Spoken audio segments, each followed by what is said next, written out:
Ba ba ba ba ba ba ba. Da, da, da. Hey, welcome back to Life with Paulette. Today I have my dear friend Elvira Valdez from EFP Media. We will be having an open conversation in regards to preparing our kids to get back to school. And I know that everybody have that little concern where they're like, am I ready to go back to school? What do I need to do? So we're going to go through a few stages of preparation with you guys. And I just want to make sure that Elvira introduce herself as well. Before she does, I want to let you all know, if you have not yet subscribed to my channel, go ahead and subscribe today. We call it our Let's Talk, communications, where we do our little lives and we talk about a specific subject, concerns, hard topics on today. So there you go, Elvira. Can you introduce yourself to this awesome team here? Yes. Greetings, greetings, greetings, greetings to everyone on Life with Paulette. Thank you for having me, sister. I hope you all are doing well. Happy Sunday. It's a beautiful day here in the Southeast. We're enjoying the day, and I'm ready to knock out this video with my sis and have a good conversation on parenting. Awesome. Well, thank you. We're going to just jump right into it, guys. As you all know, that these different stages can help uncover concerns, build strong support plan, and foster collaboration. So, the five stages that I'm going to go through will be: number one, the home environment and routine; number two, academy readiness; number three, social and emotional well being; number four, logistic and communications; and number five, parent input and partnership. So we're going to go through each stage for you guys. We're going to ask each other some questions just to open it up for you guys so you all can see where we're going with the topic. Feel free to make sure you drop your comments or your questions up in the comments box for us so that way we can have, you know, a mutual type of communication today, because it is a great topic and we all have these kids that we're trying to get back to school because we had them and we got to give them back to the school system. Okay, we got to do it. That's just how it is. We need our 8 hours back. All right. So, Sister Elvira, the first one we're going to touch on here is home environment and routine. And my first question is, how is your child adjusting to the idea of going back to school? Mind you, this question I'm asking Sister Elvira. We want to do something a little bit different today, but I'm also asking it to you guys as well. So you all can respond within the comment as we go through this question to make both of our lives a little bit more refreshing today. I would love to hear from you, and I know she will too.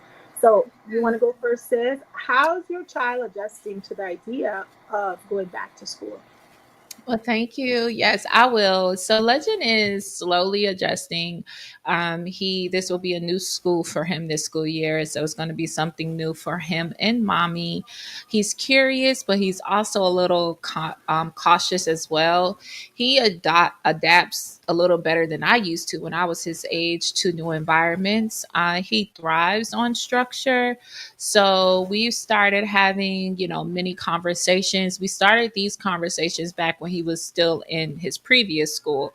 So we started the conversations then when we were talking about, like, you're going to a new school year. I mean, you're going to a new school, you're going to have new friends, new teachers. This is all new to him. So last year he was in pre-K, so now he'll be starting kindergarten. And this is his first time experiencing, okay, I'm going to start a new school, but then not only that, I'm going to have a new teacher. I'm going to Mm. have a some new friends. Now, I don't plan to be moving all around with him. That was something that I did not like when I was younger. His age, my mom moved a lot. And when I was his age, I went to maybe three different elementary schools in my lifetime, and it's only 5 years in elementary school, so that's a lot. So my objective is to maintain structure and consistency in his life. So once again, like I said, we started having many conversations when he was in pre-K about him entering kindergarten, and so did his teachers. And then we also do like visual reminders. So what I did, I drove him by the school and showed him, like, hey, this is going to be your new school, and the new school is closer to where we live. So I took him on by there so he could be familiar. I wanted to know too. I wanted to see how that carpool line was going to wrap around, you know? So I needed to ease my own mind because, you know, mommy has her own little anxieties and things like that. So that's what we're doing. And then I think throughout this summer, we're going to start reading some books and stuff. So that's where I'm at. So, how about for you, sis? Well, for me, my son, you all know he's my special needs son. And by the way, this is our Parenting Children with Special Needs episode 2. And we're doing like co-topic parenting going back to school. So I forgot to mention that at the beginning. But we're also including not only special needs kids, but also kids that don't have a special needs.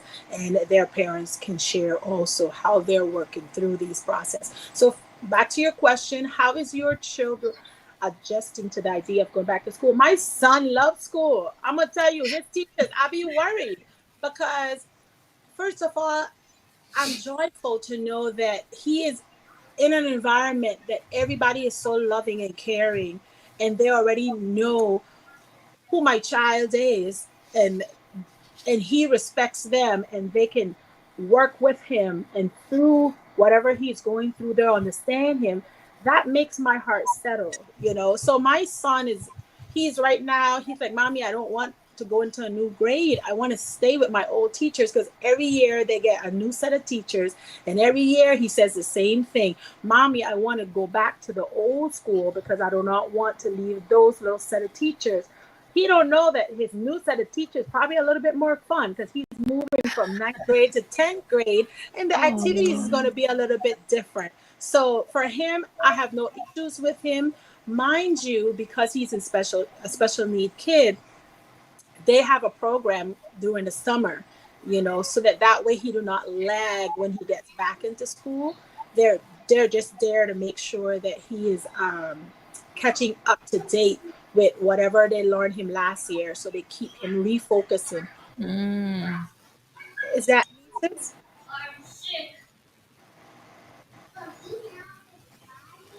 Is that my TV or no? Do you hear that sound?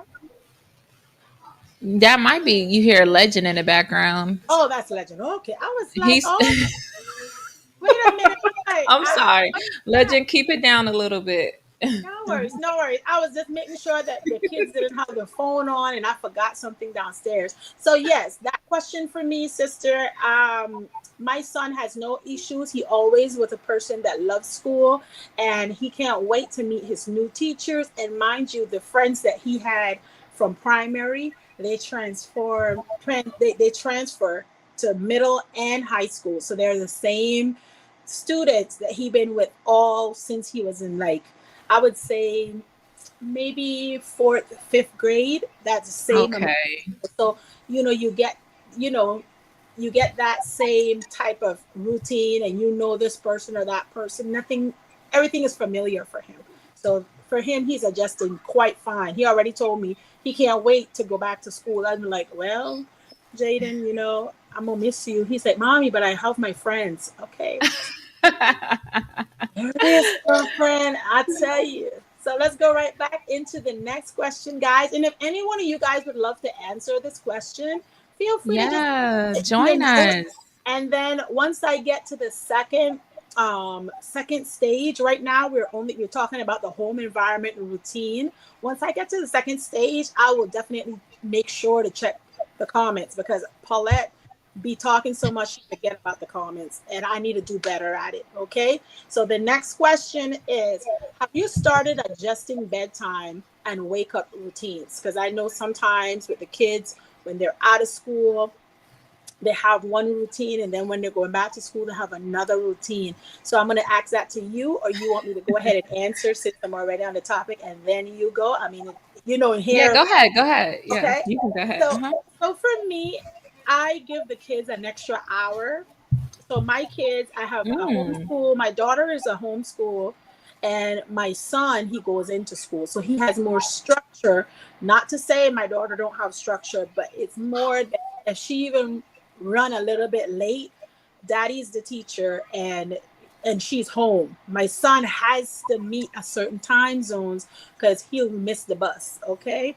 And Mhm. so for bedtime, when they're in school, everybody has to be in bed by 8:30, and they have to do their prayers and devotion before they go to bed.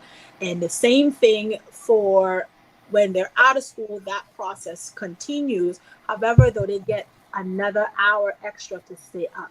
So instead of, or maybe an hour and a half, because sometimes 10 o'clock, like on the weekends, we'll tell them you can go to bed at 10. That's fine. So that you can sleep in on the weekends. But during the week, it's 8:30 during school, 9:30, 10 o'clock when there's no school. And we work, my husband and I, we work on adjusting those timings. Starting from last week, we already started adjusting timings where 8:30-ish, listen, it's bedtime, because when you get up, you have to be ready for 7, and you got to be out for the bus by 6:20. So, we're working on it, but we do ours a week or two prior to school starting, just because my son, he has to be consistent with his routines and to Mhm. help him adapt. My daughter has the hardest time to adapt to things because, like I say, Mhm. she's homeschooling. So I don't know if you have a different way how you work that question. Oh no, you thank you for sharing. I don't know why I thought, I guess I didn't know that they had two different educational programs. Um and you have shared with me that your daughter is homeschooling. I just didn't put it together. So thank you for sharing that, because I didn't even put the two together. Yeah. So for us, we never stopped the schedules. So though the weekends have always been, 9 o'clock bedtime, and he's gonna wake up at 6, 7 o'clock on the dot. Like it's like he got a job to go to. So yes, we are easing back into, the scheduling. But what I'm saying is that we never got off of our scheduling. So he goes to bed about 8:30, sometimes 9 if it's the weekend, which is a Friday and Saturday for us. And then during the week, I have him in bed by 8:30, because he wakes up early and he does not take naps. So I got him there. Now his wake up routine, don't judge me, but Legend is independent. Legend is on his own. When Legend wakes up, Legend is on his own. Okay, Legend is on his own. Legend knows how to, get up. He'll get his Pop Tart. He'll get whatever, he gets that, and I have systems in place, or to grab and go things for him, so that mommy can get her extra little 30 minutes. Because I'm a tough cookie when it comes to my sleep. I'm not the best person to wake up out they sleep. I'm just saying, Lord, if my future husband watching this, listen, I am not the I am not the woman you wake up out her sleep. You gotta let me get it all, because I'll be cranky. Yeah. So my son done taste that medicine. He said, I'm leaving that lady alone until she comes, until she wakes up. So he's on his own with his wake up routines. Now, nighttime routines, yes. All jokes aside, we practice prayer. We practice prayer. We practice repentance. Every night I ask him, is there anything you want to repent for? And he understands what repentance is. I'm building that into him early. We practice the Our Father prayer, Matthew 6:10, and we start doing that. I know that just to allowing him to learn that now, and then breaking it down of the format of it, of how you should pray. But we get through that, and then after we're done with that, he lays down, and I might let him watch a little Alpha Blocks, because he Hmm. needs to get that. So all in all, we're working on it. We're working on adapting back into the schedule, gradually getting him there. And then mornings are very smooth with us, because our bathroom is conjoined.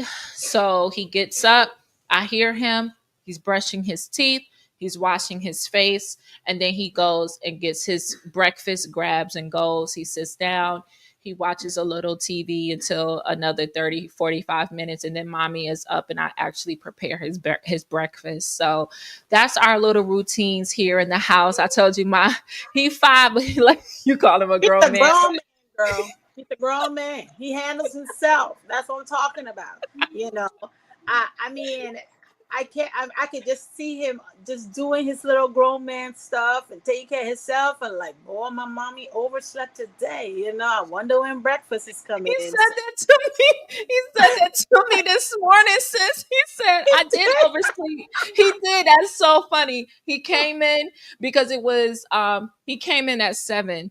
And I'm usually up by 6:30 because he gets up at 6. So I'm usually up by 6:30. So he came in and he looked at me and he said, Mommy, my tummy is making noises. Oh, sis, come on, get that I said, bed okay, going. going. mommy will be there.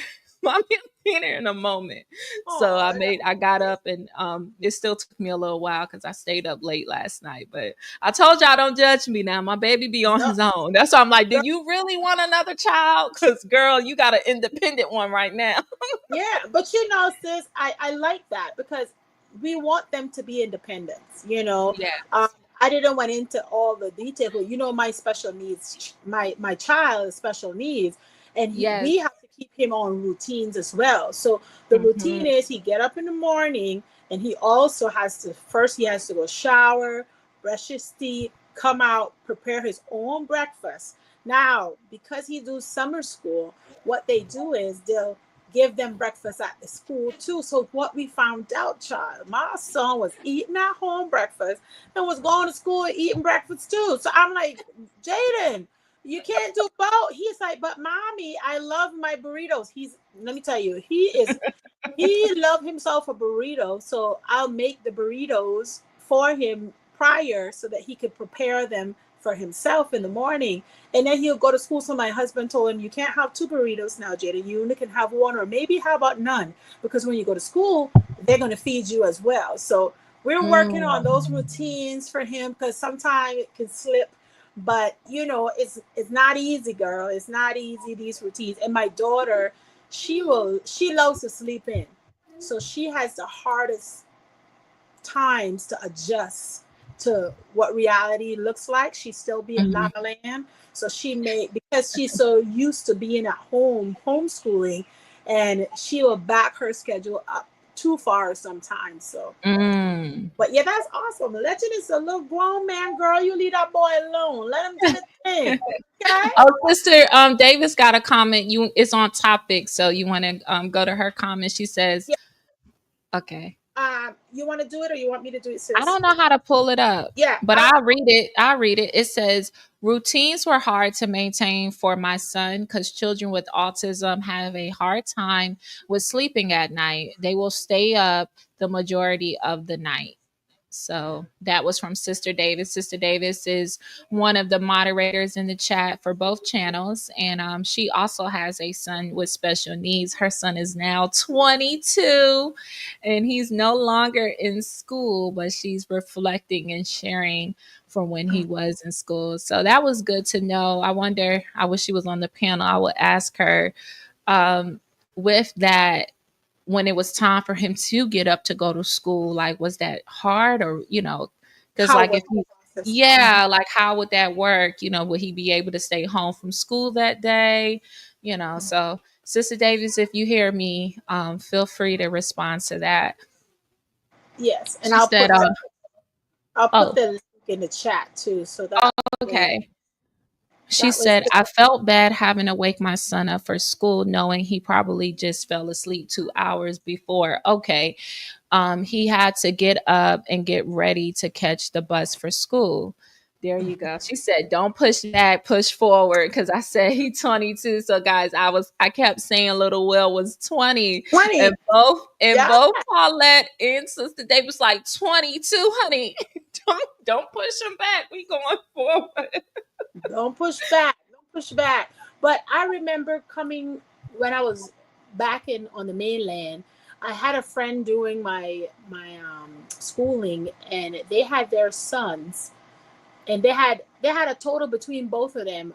they married into a big family and they had special need kids from both sides.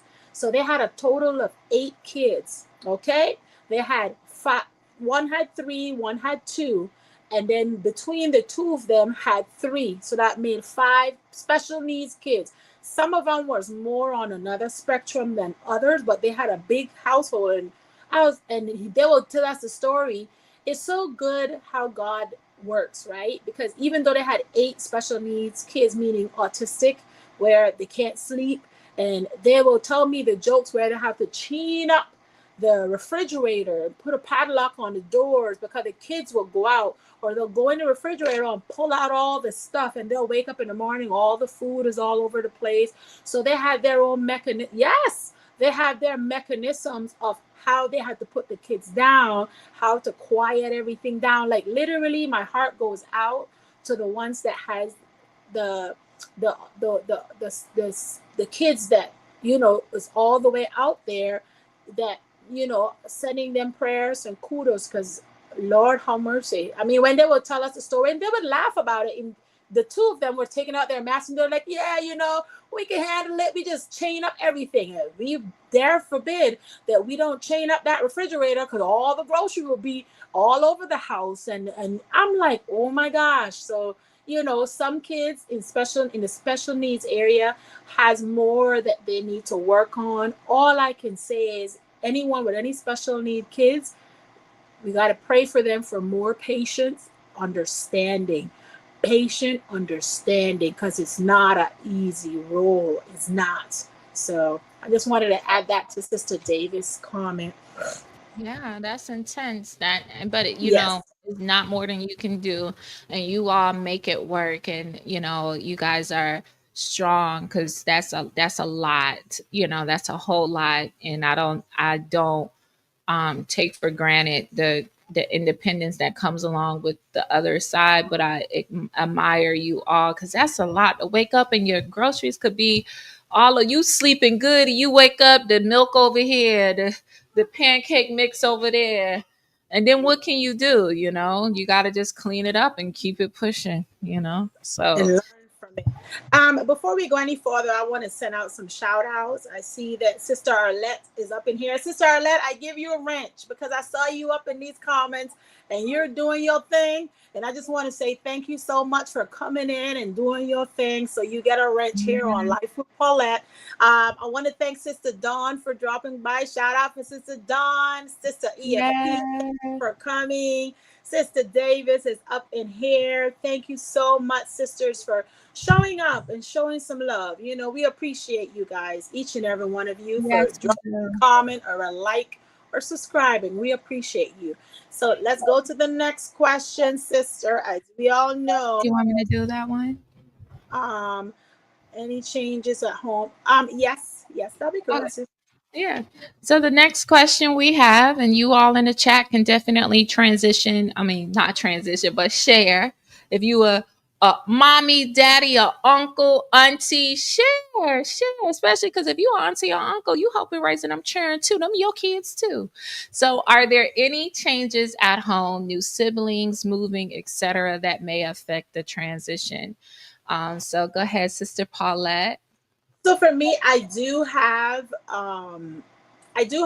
family. Like during the summer, I get different sets of family to come in, and yes, there's more activities than when they're in school. However, though, Mhm. my kids love their family, so it just boosts them up because they can't wait for next summer, because they'll be the one traveling instead of their family and friends coming to visit them. So it's like Yeah. a motivation here at my household. The distraction don't stop the flow in our house, because my husband, as you all know, is very structured with things, and he makes sure and execute. I may drag a little bit, I be talking the whole time while he doing all the work, but I'm just saying, he makes sure and execute and make sure that everything that's been practiced throughout the year is being implemented appropriately. And I'm just the one to help assist him with that. But he takes charge when it comes to the discipline and making sure that things are being executed. So if we even have family members in and the kids are having to go back to school, and they just so happen to have that one or two couple days in between with visitors, they still have to go to school, do their chores. My daughter, homeschooling never stopped, even though siblings came every morning. My son got a break. My daughter never got a break. She's going to seventh grade now. My husband homeschooled. So what he did was every morning before, when she finished up her routines, every morning she has to X out amount of math, writing, spelling, before she can go and play. And we never stop that because that's a habit that we're trying to work on discipline. So consistency for her is key. Even though she's not a special needs, she tend to drop the ball more than my son that is the special needs, and he can follow through with routines on a daily basis better than she can. So we have to push her a little bit more. So with family and siblings visiting and moving, it don't affect our household because the man, the macho that I have, he makes sure we execute correctly and implement as needed. So That's beautiful. I love that you have that balance, and like we were talking about that yesterday, but it ain't about marriage, but I love that you have that. I really do. And that's good. So she's been in school this whole time and just getting her education on. That's right, Jada. She gonna be ready. For me, not recently, no new changes. We just made it a year in our area, in our community, at our church. Like everywhere, it's like we're hitting our 1 year mark. So that consistency is like, you know how they say, get some grass under your feet. So that's getting some grass under our feet in our little network and community of people, places, and things around us. However, when it comes to our home, I am working on making it feel more like a home and making it a little bit more cozy for us. So, some of the things I did is like finally put some pictures on the wall. My goal is to have him like a little area where he can have his own space, and hopefully next year we can, upgrade our unit to a larger unit, and then that way he will have his own designated space. So for us, nothing new, no new siblings yet, no new siblings yet, and we're not moving yet. I don't know. right. I feel like God, is that something that's, I don't know, that made me feel tingly inside. Like, I don't know if that's coming. Is that, but that felt good. That made me feel so good inside. My goodness. Wow, Yeah, Lord. I'm almost you, about to cry. That they're made me never. feel. That came out of nowhere. I'm sorry, guys. I did not expect to feel that. I threw it like that. But no, so I'm just being very mindful to not overwhelm him. Stick with consistencies, get a schedule, and he and I both thrive on routines. I can sense when he's being a little overly overstimulated. So trying to introduce patterns and spaces for him to kind of help him work through that now as a kid than being a grown adult and having to work through it like his mommy. So yeah, so we're just working on a smooth transition into this new season, and then hopefully this time next year we both will be pros at it. Yes, you definitely will. Well, I've noticed Sister Davis is in the queue, so I'm going to add her on. A lot Yeah. of questions coming up, we both can answer and respond. And if any parents is up in there that has a special needs kids, or they're co-parenting, however, whatever parenting that you're doing, feel free to comment in the chats and drop some nuggets too. We want to hear from y'all. Yeah. Okay. Hi, Sister Davis. Yes. Welcome up. Hi. Hello, my sisters, my beautiful sisters. Hello today. How are you? I am blessed. I'm just listening and enjoying the wonderful things that I'm hearing and trying to learn and just listening and enjoying. Absolutely. Well, we're going on the seconds right now. Oh, It's Sister Davis, you might have her open in the background on your phone. hello. Okay, so is it me or Sister Davis? It's Sister Davis may have YouTube open on the background on her phone, so she may have to like close the app, YouTube app, and then operate out of the StreamYard web page. If Oh, okay. because like when you click the link, sometimes the link jumps from YouTube to the other like web page, but then you have to close the YouTube out so the sound doesn't come back to you. There we go. Okay, I'll try that. Yes.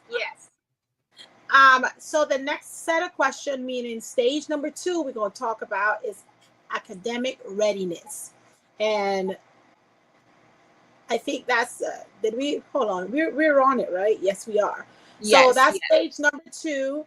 And no. We had one more question. We did. There we go. Oh, girl, you got some eyes. Okay, my little detective over there. Are there any changes at home? No, we answered this one before, sis. And then so you're not going to do does your child have a designated home or quiet space at home? That was one of your questions. Oh, I missed that one. Go ahead, say it. Okay, so one of the questions is, does your child have a designated home, work, or quiet space at home? And I'll just go ahead and answer yes, we do. So he has his own little section of where his toys are, but I'm gonna actually this time going to get him like a little desk and like his own little stuff so that he can have like his designated area to kind of do his homework if he gets any. I don't know if they get homework in kindergarten, but I want him to get into practice of, doing those worksheets and stuff. And I also want him to have a place where he can, have creativity, but also have a lot of knowledge. So that's my answer. That's excellent. Sister Dave, would you like to respond to too? Yeah, a little. And I was going to tell Sister Elvira that that's a good idea to have a desk, because he'll be seeing that in the classroom. To come home, that'll be something that will be relatable. That's something that he's used to seeing. So that's good that he'll have his little space and what have you. And I think my son created a little space, but not too much. Excuse me. Speaking of which, he's coming here now. Just for a moment. You can go ahead, Sister Paulette. I'll go and let you speak. I'm gonna get him. Oh, okay. So in my house, we have an area in our. How do I want to fix this? In our second living room, that's where my husband set up for my daughter since we homeschool. And then downstairs in the den, in the next one, we have a computer as well down there, so both kids can be,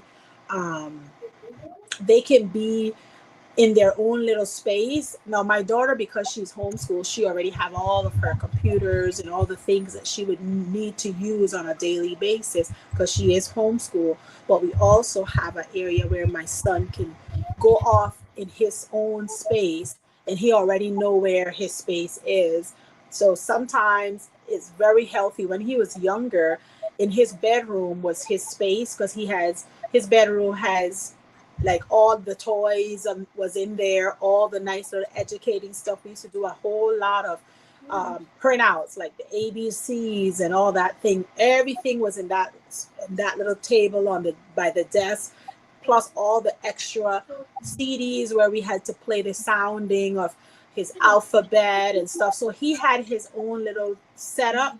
My daughter, when they were younger, had their own little setup. Now that they're older, there is a setup specifically for my daughter, but my son has one downstairs that my husband has a computer or the laptops that they can go and they can do their little, they call it the not IEP, what they call, we have a program. So the computer program that they can learn and grading therein, they can go and they can be educated on their own without assistance, and then they have to hit 80% on that game. And it's an educating game, so they do have that desk that they can attend to. So putting those little desks aside and making sure the kids have their study space or their downtime space is definitely a plus. It worked for us. Now that our kids are older, they grew into more like bigger things like their computer desks and stuff like that now, but it also is great function even through the 16 and 12-year-old. It works like a champ. That's good. I'm glad that y'all have that outline.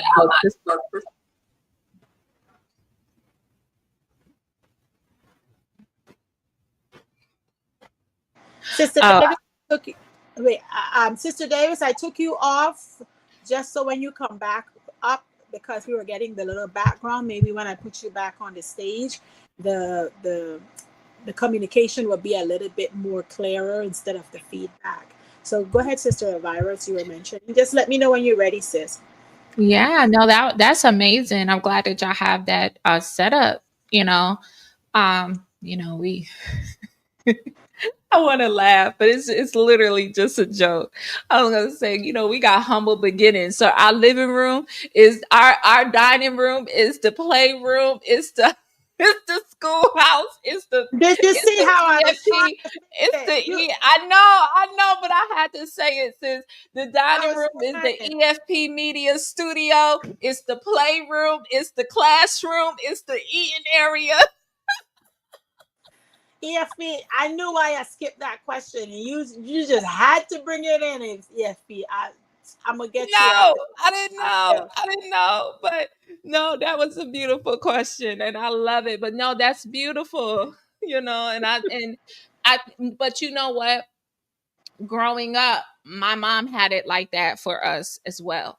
We had a room, like a playroom, and you know um we had our playroom, and then it was you have your space, which was kind of like in the kitchen where you did your homework.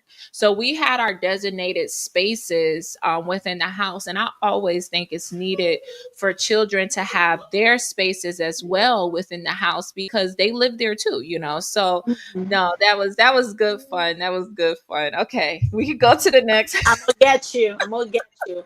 Going into academics readiness. This is step number 2 for those that's just coming in, guys. It's 5 different steps that we want to go through to help prep you to get your kids back and ready for school. Okay. The first one was the home environment and routines. The second one is academic readiness. So this is the questions we're going to go through to try and help, you know, just pick your brains a little bit just in case you can add something or start doing something in your own life to help guide you through with a little bit more easier flow. Okay. Sister Davis, I'm going to put you back on the panel.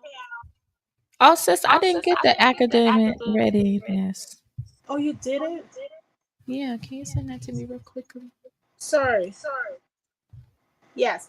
So, Sister Davis, the first question is, do you have any academic concerns from last year you'd like to address this year?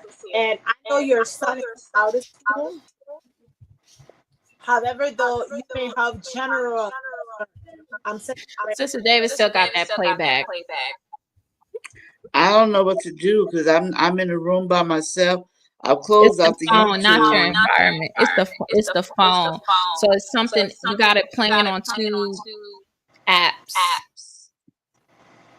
I'll close all of my other apps out on my phone. okay. Yeah, I don't know because I'm using my husband's phone. I'm not used to it, but I don't know. I could answer in the chat. You want me just to type in the chat? No, sis. No, it's better now. What does it sound like? Because I don't hear anything. It just came with a back. Echo. Oh, okay. I can turn my volume down. Does that help? We could try, or whenever you're talking, then we will not we will mute ourselves and So when you finish talking, just mute so that way the feedback come in. That's how we're gonna do it. Okay. Is Yeah. it still echoing? When you talk, no, but when I talk, it feeds back to me. But it's okay. Uh, We're gonna work it out. okay. Unless you want to go out and come back in to I refresh can your. try that. Yes, sister. You want to try that sis, and then come back. Just X out and then come back. It may refresh something. Okay, maybe I'll go get my phone and then my husband have his phone. Okay, sister. Whichever you Okay. feel. We'll be Okay, here. I'll go out and come back in. Thank you, God sister. bless. I love Okay. you. All right, love you too, guys. Okay, baby. So, Sister Elvira, the question is, do you have any academic concerns from last year you'd like to address this year? So, speaking on behalf of my special needs kid, every year what they do is they'll go and they'll upgrade his IEP. Now, this IEP is to work with him wherever he's at to help guide him through to see how far he can complete this yearly IEP. Now, some IEPs they do every 6 months because some special need kids need to upgrade every so often. My son was not on the all the way spectrum.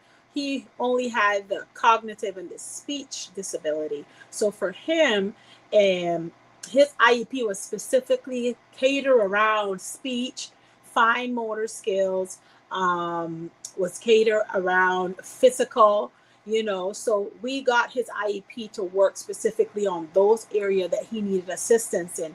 He don't have a behavioral problem, like many kids do have. He was if you look at Jaden, normal kid, no problem. The moment he speak, that's where you can hear, okay, he has a little delayed, and that's what we work with his IEP. So the IEP for last year, no, I wouldn't want him to do the same thing this year because I want to see progression as a parent. We don't want the kids to stay stagnant. Funky water gets stink when you don't change it. So I'm like, I don't want if he used to run last year, I want him sprinting this year. Like, you as a parent, even though you have a special need kid and you're dealing with your special need kid, you want them to be progressive. Okay, so yes, IEP for this year.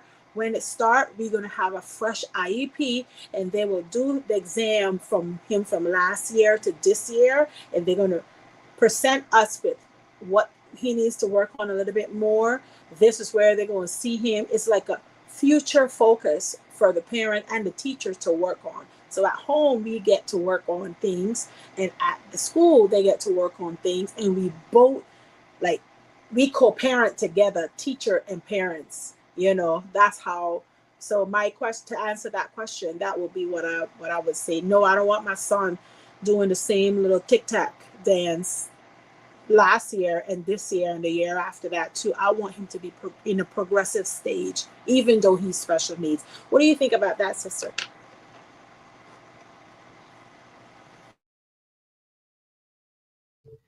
I said that's awesome. That's really awesome. For me in Legend, my main concern is making sure as well my son doesn't fall behind. Yes, he may only be 5, but you got to start him young. So we've been practicing language development. I've been noticing, I know he's 5, but like yesterday he was pronouncing the word movie theater and he said movie Peter. And today he was saying the word, I'm trying to think what word it was, and he also pronounced that word wrong. But what I'm doing with that is his language development, speaking to him and making sure that he understands theater, and being clear in my speech with him. So I've never I've never been the type to speak to him as a baby, as like he was a baby. I always spoke to him like I'm speaking to you guys now. And my parents have definitely gotten on me about that, because they're like, he's a kid. And I talk to him like he's a teenager. So that's, I have to work on balance there. So we're working on language development. We're also working on letter recognition. So Legend was in preschool with a little girl that was fluent in French. He had his best friend was fluent in Espanol. So and then there was another language in the room. What was it? Was it a third language? No, I think it was just those two languages, and then of course English.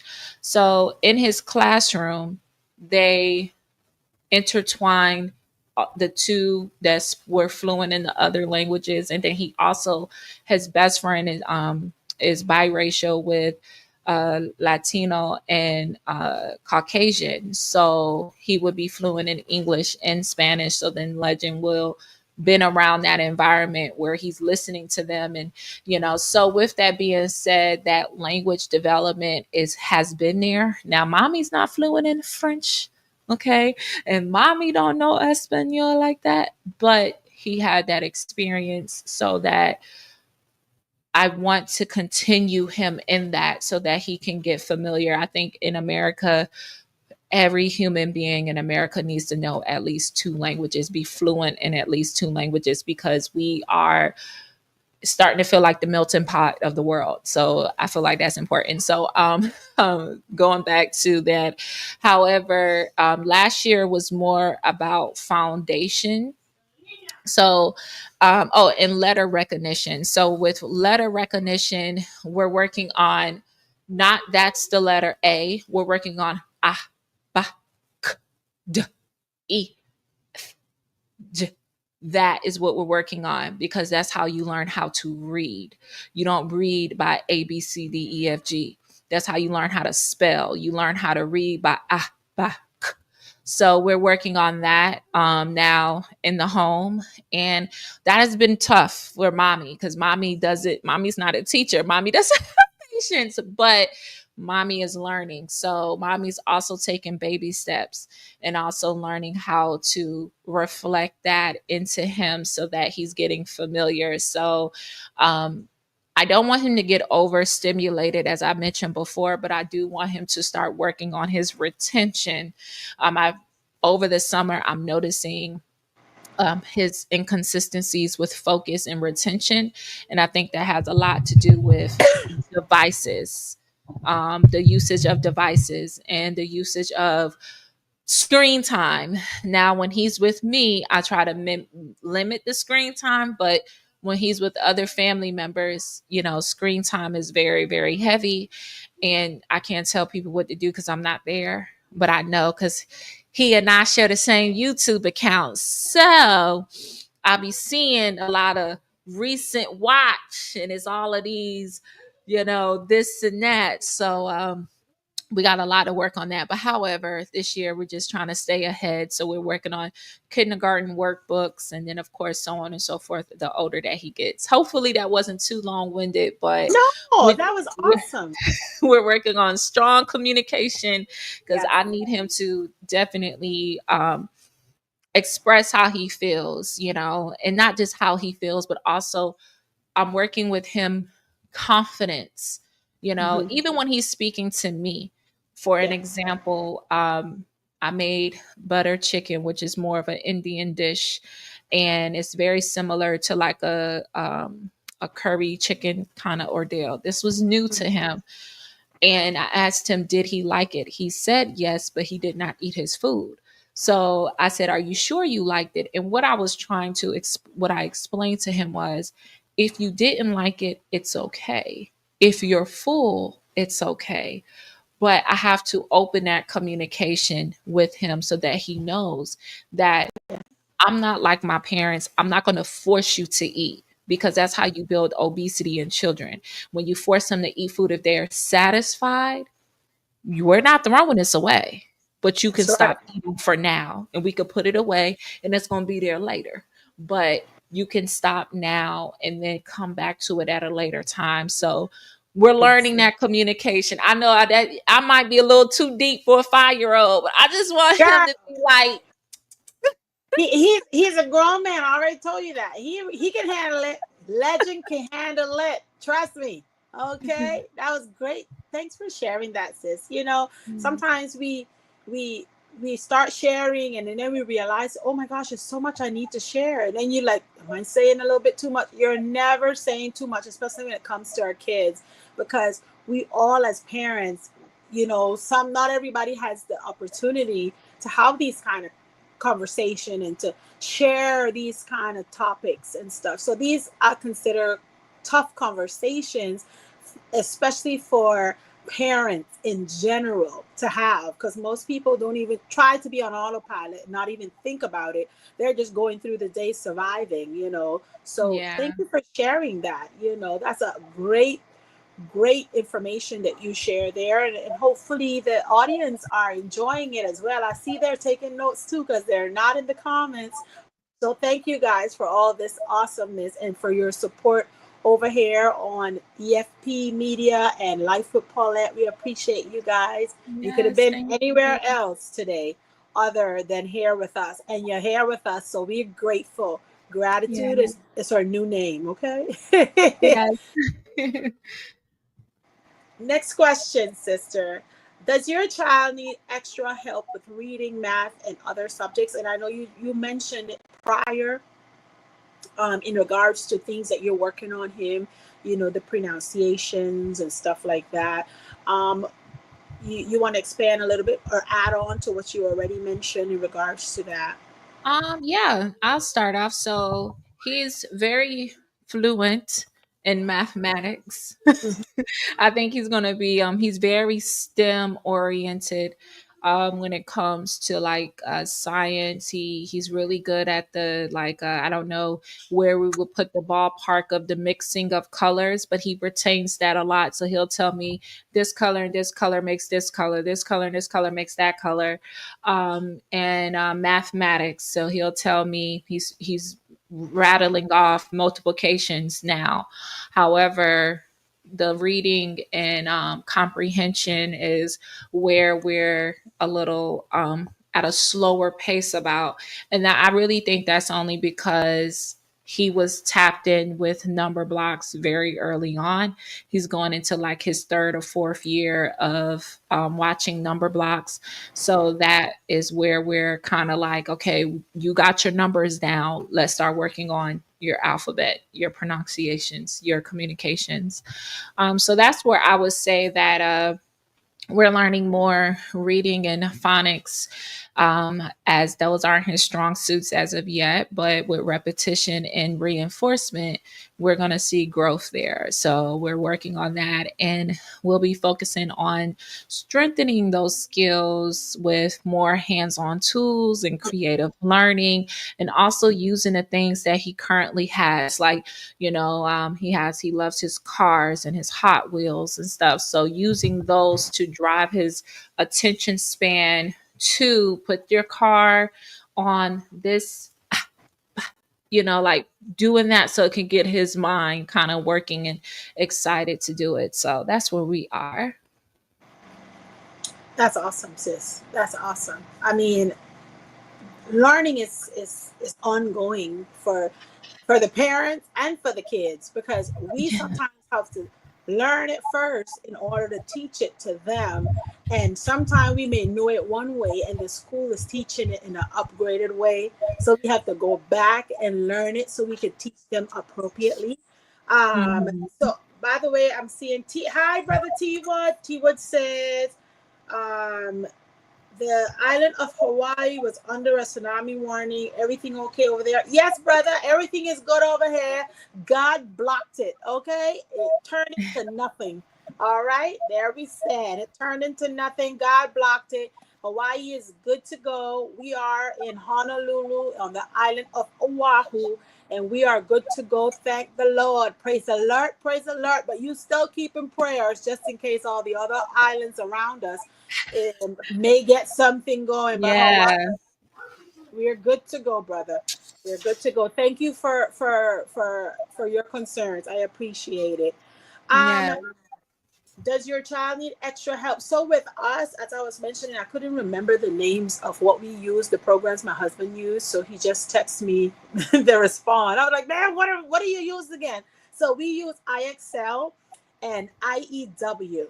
So when summer comes, especially for my daughter, we are homeschooling, so she study all year long. So we he will have an area where she has to do a certain percentage of math, a certain percent of writing, a certain percent of spelling, geography, anything where it comes. I excel will help out that kid so they can go and do it themselves on an iPad. So for any parents out there that's wondering, well, how can I get what is it all about? It's a great program. The beginner portion is free.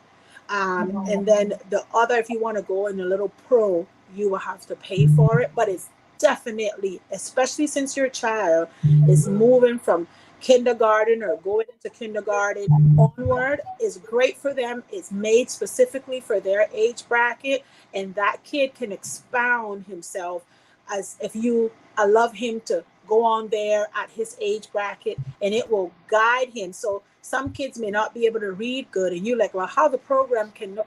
They'll ask them the question or make them do activities to help them with their vocabulary and help them go through it, and hearing it is a great program when it comes to IXL. So that's what we use at home for my special needs son plus my daughter. Now, when it comes to her math, she's already in like ninth grade math. She's very, very good at math. Her reading from last year to this year has went perfect. Like, I mean, comprehension had changed like poof. It's just because of consistency too. We were consistent at making sure they plug in and do 30, 40 minutes of the program on top of what the schools was already giving, and they're helping them tremendously. My special needs son can use the same IXL program and the IEW as well. They have for his age bracket where he's at in his academic skills, and they'll work the kid right up to all the way to high school with that program. So definitely been doing a lot of extra curriculum at home, with other subjects other than math and reading. We added in the maps. Geography is another big one that kids sometimes get lost in the sauce and need a little bit extra. But that's where we're at here, guys. Let's go down to the next question. What kind of learner is your kid? Your kid a visual, hands-on? Your kids like the helicopter kid, where he loves or she loves you to be right over him. So I have two sets of kids. When it comes to my special need, he's a visual learner. As you all know, he likes to see things ahead beforehand. Um, and he does like to touch a little bit, but he's not so much into that. You show him once, like the IXL program. We taught him, Jaden, you hit this button and it's going to tell you what to do, and just follow the prompts. He's really good at that. So he goes through that pretty easy on his iPad, sometimes the laptop. And visually, once you teach them, sometimes it can be a little hands-on, but not too much. Now, my daughter, on the other hand, she should be special too.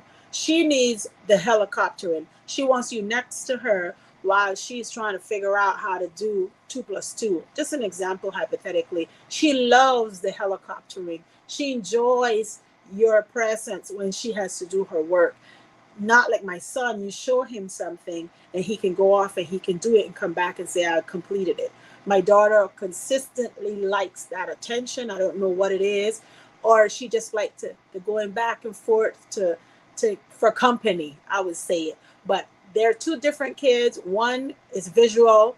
The other one just like you in their presence. They're more, I would call that probably hands-on with them. You have to be there doing it with them for them to do it.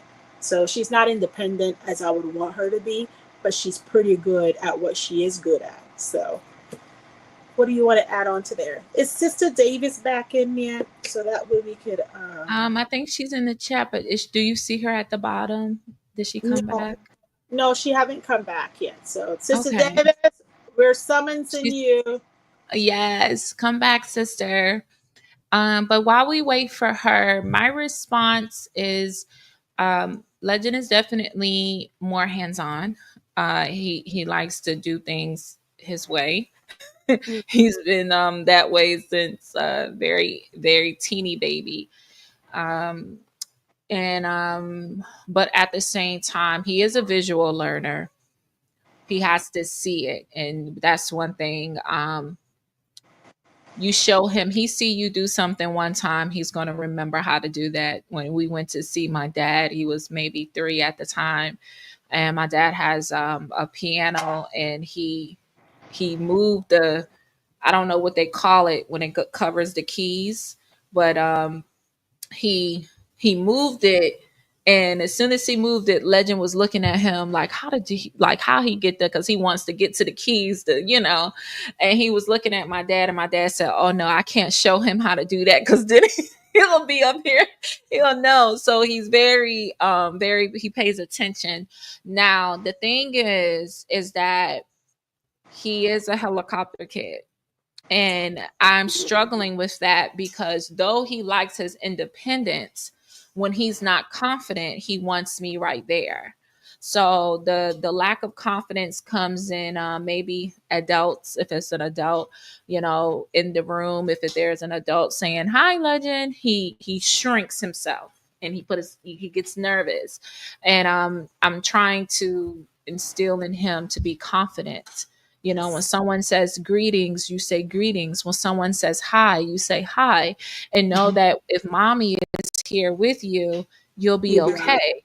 Yeah, now if you're alone, I understand, or if mommy's not here, I understand. You don't have to speak to strangers.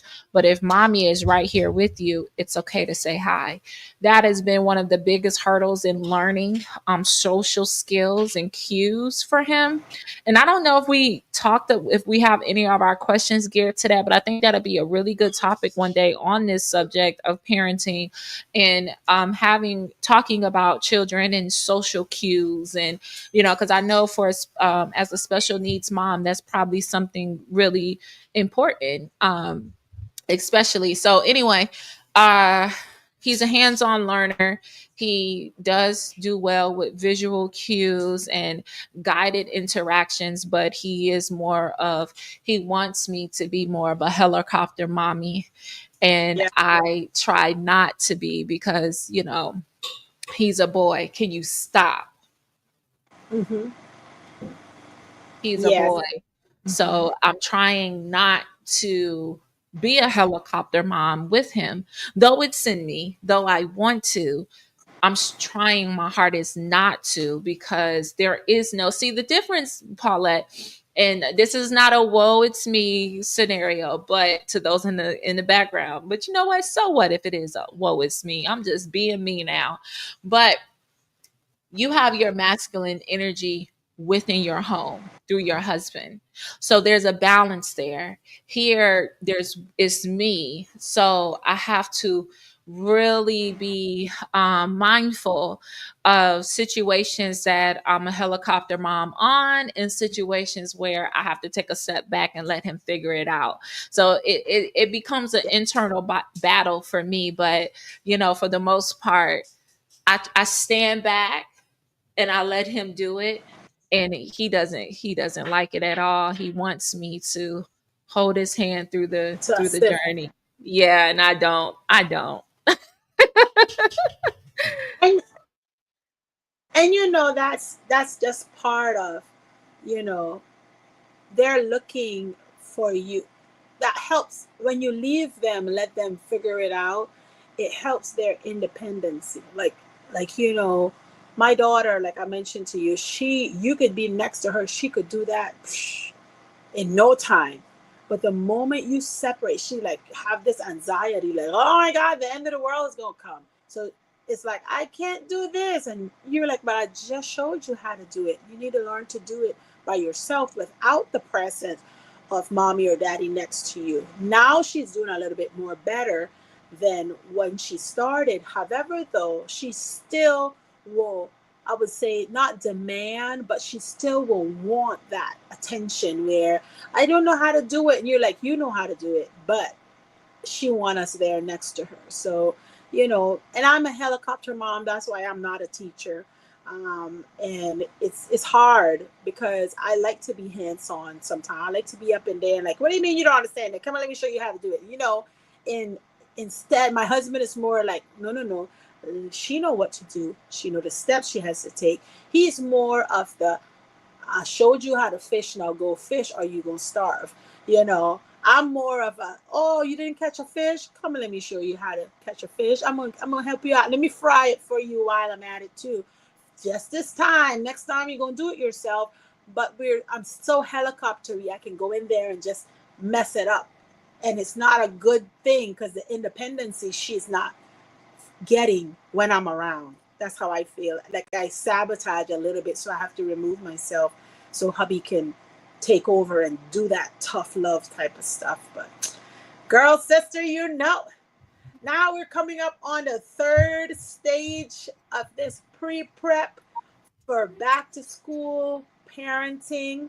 And it's the social and emotional well-being. This is number 3 stage. Sister Elvira, you want to read it, sis, or you want Oh, me? yes. I'm sorry. Is your child excited, nervous, or unsure about returning to school? So, how are the kids feeling? Is your child receiving any special education service? Oh, did you? Um, Did I miss something? No. you probably, what you sent me is probably different than what you have. Yeah. No, I sent you the 3 social. Did you have that one? Hold on, sister. No, I It's, have that. So the social skills was next, the oh, social and emotional well being. yeah, I skipped. I skipped the first question. I forgot the Oh, first question. But anyway, let's go with. Is your okay. child excited, nervous, or unsure about returning to school? Like I mentioned to you guys, my son is all for school, girl, because he's going back to his friends, he's going back to his teachers, and he's going to have fun. And then that way, you know, he's comfortable, which put a smile on my face that he is so joyous in going back to school. He's not I don't see where I have to be like I need to pull up to the school because he's feeling uncomfortable and he making me uncomfortable because somebody is like bullying him or anything, like, you know, that sense that the parents will get, why you don't want to go to school, buddy, like what's going on. But once since he's the opposite of that, he's like, I can't wait to go back to school, I'm going to see my friends. And I'm like, but Jaden, you don't want to be around mommy, but my friends and my teacher, they love me over there. I'm like, but I love you too. So, you know, the joy that he has to go back to school, that put a little check mark to say he's being very well taken care of over there and protected from all the extra chaos that may or may not go on at school. Those teachers really put a lot of time and attention into those special kids. And I'm grateful for that. So, any special needs teachers up in here, I just want to say kudos to you. You guys deserve a medal, you know, and be placed in the Guinness Book of Records because we couldn't do it all by ourselves. Trust me, you know. No, no, that was nice. For me, well, for us, it's a mix. I only have one, so he's excited to go to school because he's by himself a lot. So he plays by himself a lot, and then sometimes mommy is a little too tired to come into his world and play. But he's excited, but he's also feels I don't think he's really aware of what's going to take place, but he is familiar with, experiencing the first day of school because he's done it Mhm. before. But and then another thing is with kindergarten, they do the stagger entry. Yeah. So Uh-huh. it's not too much on them at one time. So, he's excited, but it is what it is. We'll use like we're gonna do little countdowns, and he has a calendar, so Uh-huh. he updates his calendar with his favorite stickers. So he has his Oh, Mario, Super Mario Brothers calendar, and then he has like his dinosaur stickers that he every day he puts a sticker the day is over, and then we write in, important dates and stuff that he can remember. So those are cool things as well. So I'm excited about that. Okay. Oh, that is so cool. Next question is the one that's on the screen. I think I sent Yeah. you, just in case you So they're didn't. yeah, so these are okay, gotcha. So currently right now these would be the gotcha. Academic, Okay. the social and emotional well-being. That's the stage Yes. we're on, right? Yes. The one on the screen is your child receiving any special educational services, therapy, or accommodations? So at this point in time, if my child's life, he is 16. At the beginning of his journey, yes, he received all of the above, you know, the educational, the therapies, they accommodated to the best of their ability. However, though, at this point in time, he still received his IEPs, which is part of the educational services. The therapy that he does, he used to receive outside and inside of school, they're minimal now because outside of what the program offered, I also added 5 days a week of straight speech therapy, physical therapy, um, fine motor skills like how to hold a pencil. Once he had his seizure, he lost all his capabilities. So, most of the time when a special need parent is trying to prepare their kid to go off to school, we also, on the meantime, has to address those certain areas that they're weakened in. So, as a parent and a helicopter parent, I knew that school will give him a certain therapy lessons and they'll fix his IEPs and they'll accommodate when it comes to like probably the bus. They wanted him to drive the special needs bus at the beginning, but I refused. I wanted him to drive the normal bus because I felt like because he one day I'm not going to be around, and I need him to know that there are going to be some good people out there and there are some not so nice people out there, and he has to know the difference. So he learned when to stay in his space, and he learned when that person is a little mean, and he adjusted himself. So at this point in time, I'm glad that I fought putting him on a in a bus that, all the other kids with special needs, there's no pushback, but he had to dealt with a few little pushback, not a lot where they're bullying him and stuff. It's just that you're going to have people that just going to be kids and they're going to ask questions like why he don't talk like us. When he was 5 years old, they'll be like, what is he saying? And as a parent, our feelings is all involved because that's our kid. You'll get the stare or the kids just looking and they're trying to converse with a special need kid and they don't know how to because they were never taught at school or at home. So when the kid go in the park, I'll take him to the park, he will have those type of, you know, scenarios where kids is going to be kids, and as a parent, then I have to try to be a parent and not be a kid because I want to respond. But he does receive the special needs service. He has an IEP and a yearly, sometimes it started out every 6 months. He will get a new refresh IEP because he was changing and adapting and just moving on to new and better things. And then we had the therapy that he had. He no longer has to take outside therapy. We just go with whatever the IEP is offering him. And the accommodations for this year, since he is moving into high school, I chose to put him back on the special need bus because, they're bigger kids now and he is a big kid. And I wouldn't want him to be on a normal bus.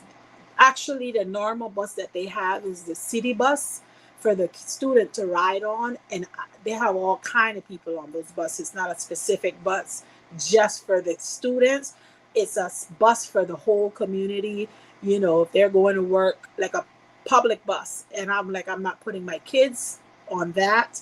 I'll prefer to just get a special accommodation, and so he goes in the accommodation bus this year, and I think throughout the whole rest of his career until graduation, I will keep him on the accommodation bus, because as high school student, they have to be more responsible, and they have to add certain things in their routines, because eventually they'll be working in the work world. I just not ready yet, so I don't even want to go there. Kudos to Sister Davis. Her baby already graduated. I'm still like a little nervous to put him in certain positions where I'm not hands-on with my controlling self. I'm working on it though. So no, we're not putting him on the normal bus, because it's a city bus, and we're not only having students, we also have other normal crazy people, and I don't think my son needs to be a part of that, because he don't have to. So I think I answered that right, sister. Sorry, I was a little long-winded. This is a hot button for me, okay? All right. And it said, do you feel their IEP 504 plan is still appropriate for their school year? Like I mentioned prior with my son IEP, my concern is I don't want an IEP that's going to stay one space. I want progression. So what he did last year, I expect those teachers to have implemented what they needed to be done, so that he could reach and move at least 2 steps forward. And when they bring that IEP and they present it, I want to see progression. I don't want to see stagnation, because we had a whole year to figure out where was he lacking, so that at home we could implement what needs to be implemented. So no, it won't be appropriate for me as a parent, me personally. Now everybody different. Some kids are slower learners, but I expect them to push my son forward. All right. And then the other one we have is, what strategies have worked well in the past to support your child's learning and behavior? Oh, perfect. Before we go any further, I want to read Sister Davis. Sister Davis said she's answering the questions in the chat. Okay, Sister Davis, I see you. She said, my son is a visual learner. Remember, we were talking about that question, she said. And then she mentioned, not able to come back. She was telling us she can't come back because her son is making a little bit extra noise, but she was going to be in the comments. Sorry. And then she just mentioned IEP, individual education plan, usually for students that are dealing with special needs, or for maybe other reasons. Is that you're asking me if an IEP individual plan usually? Are you telling it to us, or you're asking Sister Davis? Because IEP is based upon that special needs kids' needs, and some kids are not even like special needs per se, but they may have other specialty areas that they need to work on. Like I had a neighbor, and her son could not handle taking his exams with a bunch of people, like all the other kids. He would get nervous and just crash out. So what she had to do when she spoke to the school, she's like, he needs to be by himself. Can you put him in a room by himself and let him do his testings? And he passed through high school that way. But because as a parent, you know what your kid would need, so the school listened to him. The strategy that has been beneficial for us was staying in the Sister Davis is saying the strategies that has been beneficial for us was staying in the communication with the teacher and his teacher, and kept in touch with a daily note in his notebook. Yes. So Sister Davis just answered the question with what strategies have worked well for you. The same with me, Sister Davis. Sister Elvira was asking that question in regards to the child's learning and behavior. And I must say the same thing, is establishing a consistent routine and open communication with the teachers, and all the little extra people that you have to communicate. Like for me back then, when I used to do extra therapies, I will also connect them with the teacher so that what he learned outside for therapies, they were seeing his progress in the schools and then they could adjust. So I had a close niche with teachers, with all the special needs educators that needed to be connected to, all the extracurriculars that I had him in, the doctors, you know, um, even some of the social workers that will work with him, like for his the mental portion.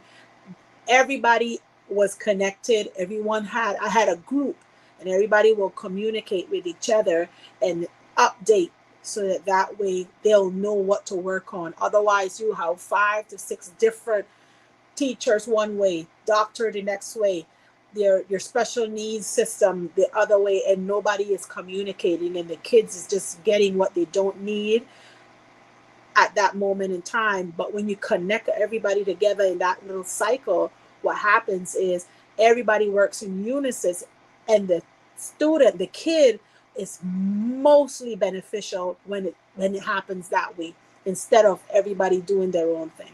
So highly recommend. That's a strategy as well as Sister Davis used, where we worked together and we connected everybody. We had a little group thread, and yes, my son, every day the teachers will update me on the things that he's doing, not doing, what we can work on. And as a parent, we take over once he come home. We making sure that he's implementing whatever he needs to be worked on, because the teacher said that he needed this and this and that. So, and we send another note to them and say we did this and we worked on this, and they can come back to us and tell us, okay, we see he's improving. You're working at home. We're working over here. Okay, check. Let's move to the next topic. So it works like that in general when you communicate everybody together in one. That's perfectly said, sister. Oh, thank you, Sister Davis. Sister Davis said she was sharing what the IEP was, um, for someone in case they didn't know what it stood for. Okay, so IEP is Individual Educational Plan. That's what it stands for. Thank you, Sister Davis. All righty. The fourth one, sister. You wanted to add anything on there, sis? The strategies that you are using to support the learning and behavior of your kids.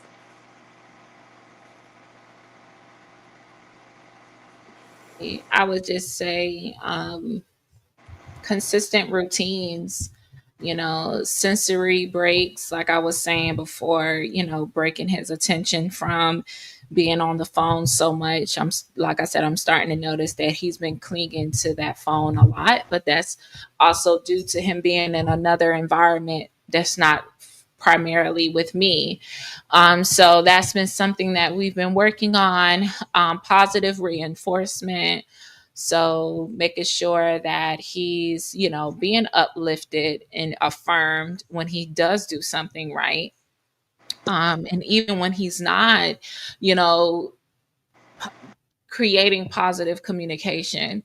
I'm just noticing that it's I'm at that stage of his his mind, where no matter how nice I'm saying it, it's always huh, huh, and then it's like I gotta get with you for you to get it. Oh, And that's a little frustrating for me, but that's not a child thing, that's an adult thing. I have to learn how to keep my composure, my patience, no matter how many times he says huh. I need to learn how to not react so quickly and be like, and just stay there and just stay there and teach him how to meet me here, because I'm yeah. choosing to stay here and not go here just to get you to listen, because now you're not really responding to what I'm saying. You're reacting to my tone and my energy. So once again, a lot of the things that I'm learning in parenting is less about the child and more about the adult. And that's where I'm learning. And I mean, like I said, I only have one child. I'm learning now. No one, there is no book about, parenting, because every child is different. So though I may only have one, I was raised in a in-home daycare. My mom has been doing in-home daycare since I was 10 years old. I'm 34, and she still does it to this day. So Wow. I've had a hand in raising a lot of kids, and had a hand in dealing with kids from infant, newborn, all the way up until, I mean, some of the kids that my mom used to watch currently have their own kids now. Okay, so I definitely have that experience, but when it becomes your own, it's different. So for me, I do want to have a strong teacher parent collaboration like I had with his pre K teacher. That was a beautiful experience. Just, her and I being able to talk and be on the same page. She reminded me a lot, like my mom. So it was a same report. And then actually, I saw him be more responsible in the classroom than he is at home. And I Ooh. think you shared that last time where they be, manipulating us. And Yes.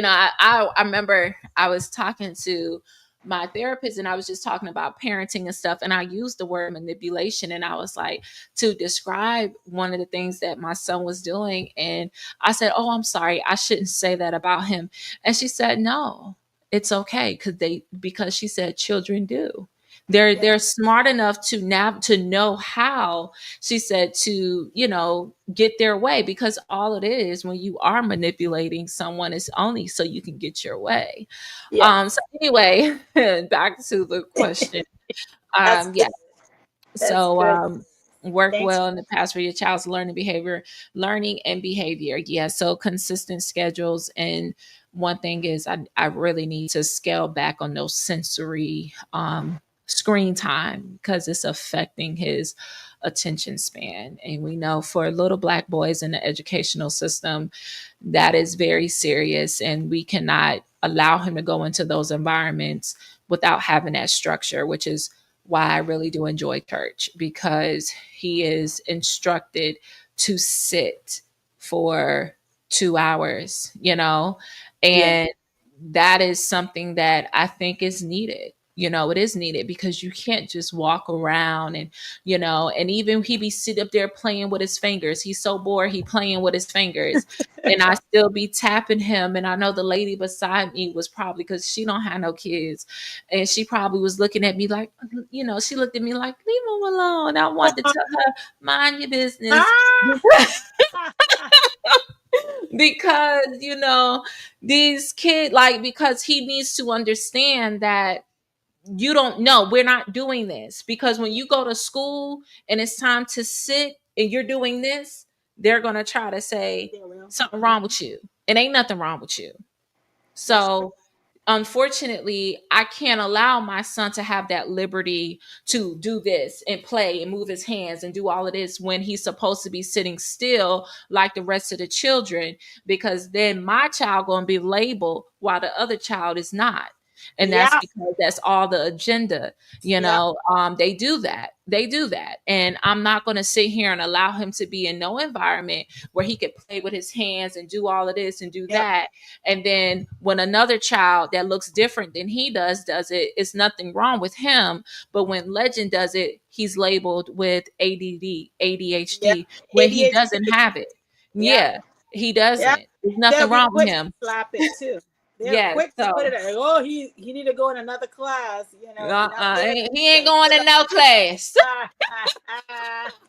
Oh my God. So Yes. Okay. we're coming up now on the fourth logistic, I mean Yes. stages of preparation, preparing you to get those kids back off to school. And Yes. the question that I have in that one is, what's the best way to communicate this?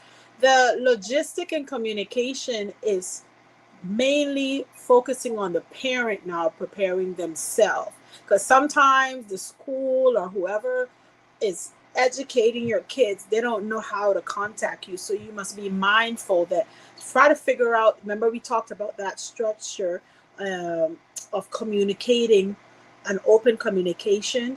So the school may not know that they can call you directly. Like for me example, the schools didn't know that I'm always me. My husband is just 5 minutes away from whichever delivery we're on, and we're always ready to pull up. Yeah. And my the school don't know that, so it's great to communicate that. It's great for us to know who the teachers are, so that way when we meet them we could always be like, this is my number.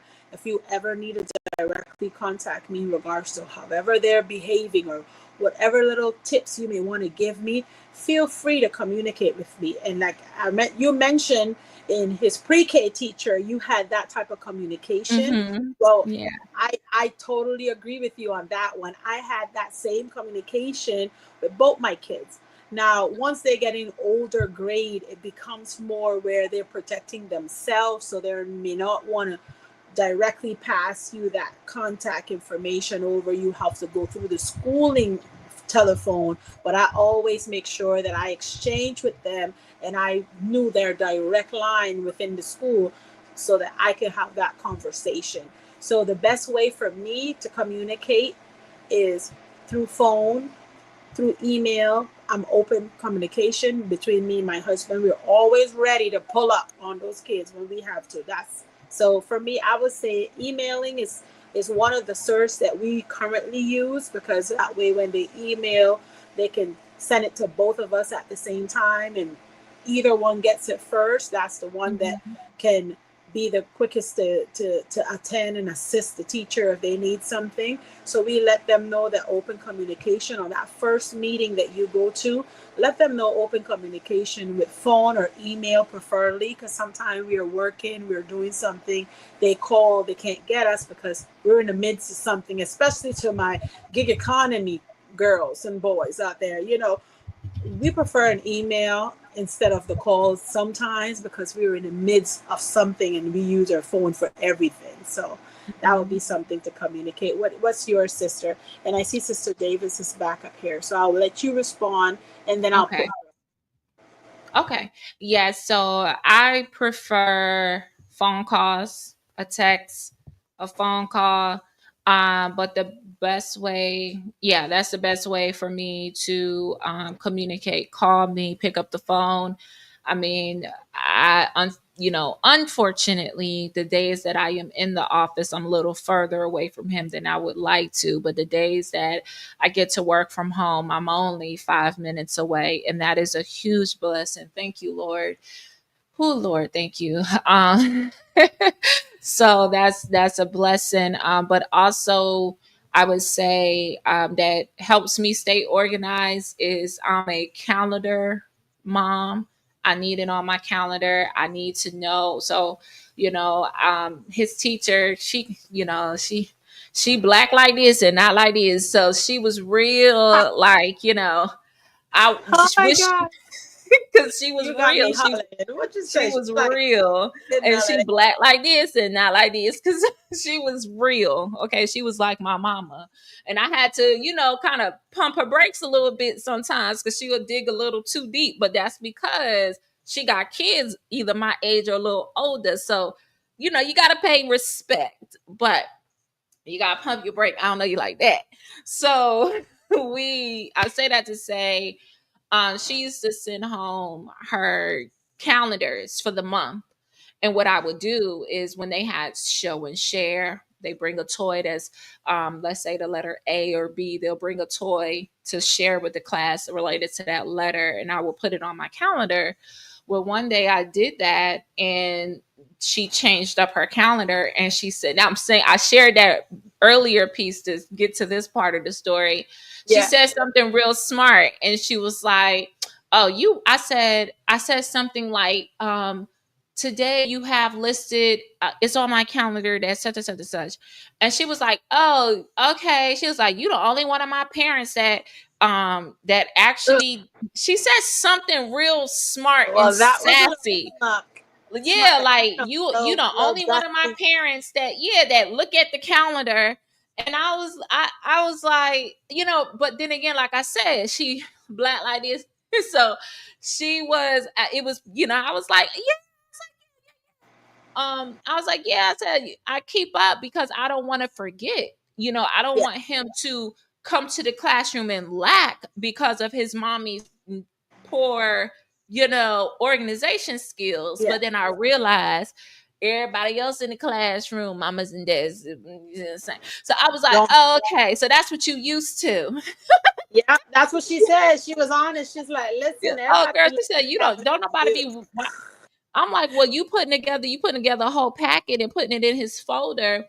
And I would look at it and I said, okay, this day, and I go ahead and put it on my calendar. So I Uh, say that to say I use my calendar app on my phone. I'm very uh-huh. hands on. I have to set reminders to let Mhm. me know. I'm sorry, guys. I am that mom. Like, I'm not the mom that does the gift bags, the organizing and the all of that stuff. I don't do that, Paulette. And it's not because I don't want to. I just don't be thinking like that. So I have to put it on my calendar. So anyway, call me, page me if you want to reach me, and put it on my calendar. That's right. That's right. Well, I must say I've gotten the emailing has rub off on me. I saw Sister Davis up in here and she went back. Come back, Sister Davis. Where Oh, I'm are you? sorry, I was too long-winded. I'm sorry. No, I think she probably her phone. Hopefully, it was charged. Sister Davis, come back. We just want you to know that we were going to put you on as soon as Sister had finished. I'm So sorry. come on up, Sister Davis, so you can share with us. So the next question is to parents. Remember, this one is for the parent, the logistic and communication. Will your child be riding the bus, walking, or getting dropped off or picked up at school? What's your plans? Let's talk about it now. Let's get you all mentally prepared for this. Okay? Go ahead, Sister Elvira. You share. So for us, we're going. First of all, my dad.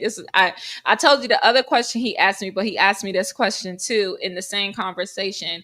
My dad. The reason why he did is because he works with people with getting their CDLs for them to drive school bus for the kids in Philadelphia for the Catholic schools. So with that being said, he did share with me that he said he asked me the same question, and my thoughts are I'm going to pick him up. I'm going to do carpool. And then I said, but some evenings when afternoons when I work from home, I am going to allow him to ride the bus. And my dad said, I'm so glad that you said that. He said, yes, he needs to, you drop him off and pick him up some days, but then also let him ride the school bus. He said, because you pay for that with your tax dollars. Yeah, and it also gives him the experience to develop that toughness too. Because girl, you're gonna have some kids that you're gonna have to pull up and you forget that you're a grown up, like literally. But then at the end of the day, it's a great experience for you and the kid. Then Yeah. you realize like, oops, I'm not a kid. You be thinking No. you 5, girl, and 6. Yeah. I swear, I thought I was 5 when my daughter was going to school and she came out the bus. My kids don't bother people. And my daughter came out, she was teary eyed, but she didn't want me to know.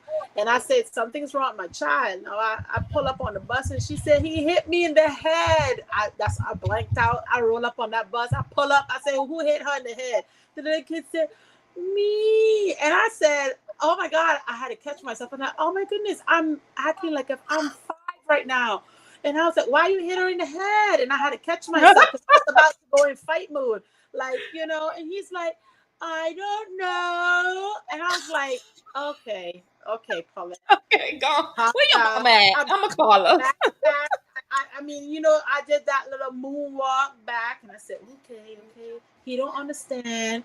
And my daughter, he don't know that that's my only girl. And I was ready to, put on the Timberlands with the little Vaseline. And I said, oh, he's just 5. He don't even, poor thing.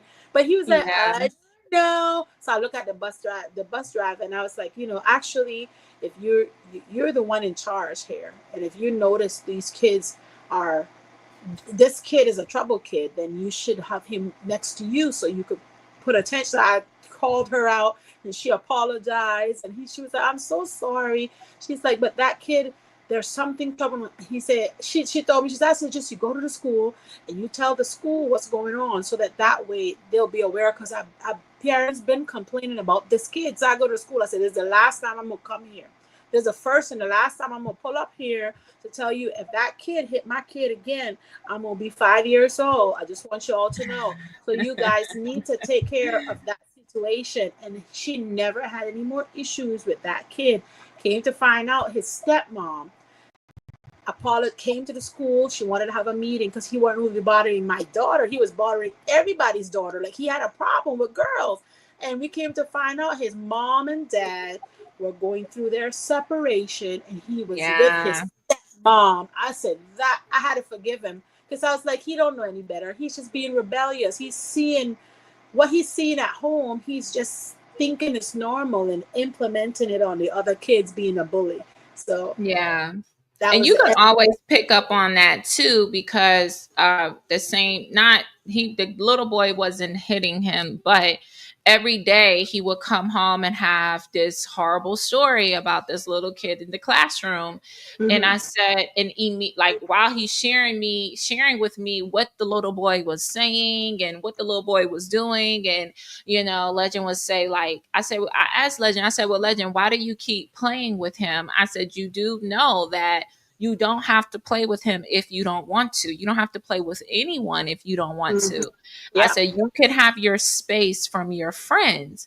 And he said to me, well, Mommy, nobody wants to play with him, so I play with him. And I said, and then when I said, so nobody, and then I said, I'll talk to his teacher, because they used to have these monthly social events and stuff. So I'm talking to his teacher, and I said, so nobody wants to play with the boy. And then when my son go play with the boy want to be mean to my son. And then she says, yes. She says, yes. She said he, and I knew by what Legend was saying to me, the little boy had something going on at home.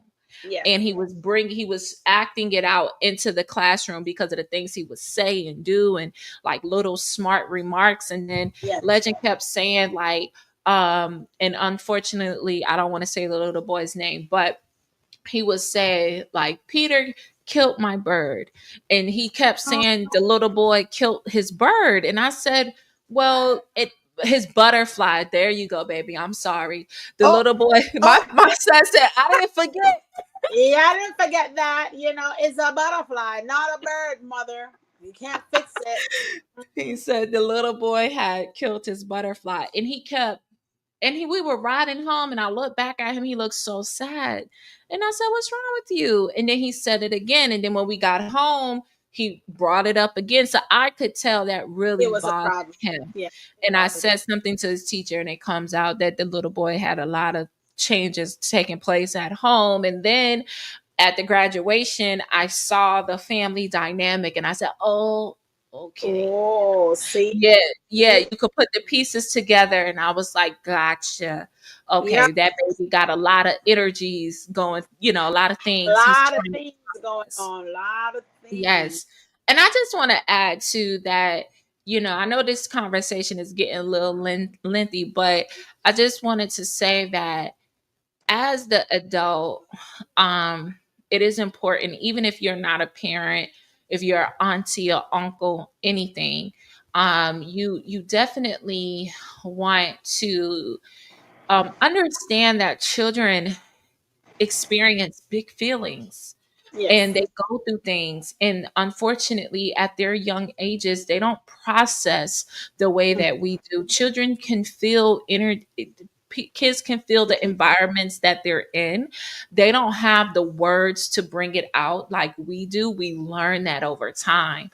So I just want to encourage anybody that's listening to be patient, and then also give your children the space to communicate, even if they're not yours. If you work with kids, if you're around kids, give the children in your space time to break down how they feel, no matter how long it takes them to get there. Just be patient and wait, because they need that. We're in our 30s and 40s and 50s. So we need it.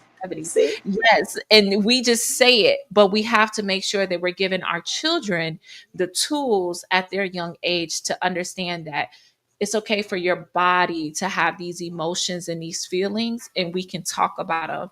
So I just wanted to share that as well. Yeah, that's awesome that you share that, sis, because even though kids sometimes they don't know how to work through it, sometimes as adults we don't know how to work through it either because we want to be heard, and sometimes people can stagnate us and, like, shush us down, and we also have big feelings as grown-ups that needs Yeah. to be acknowledged, and sometimes we just want to be acknowledged, like, you'll crush my toes.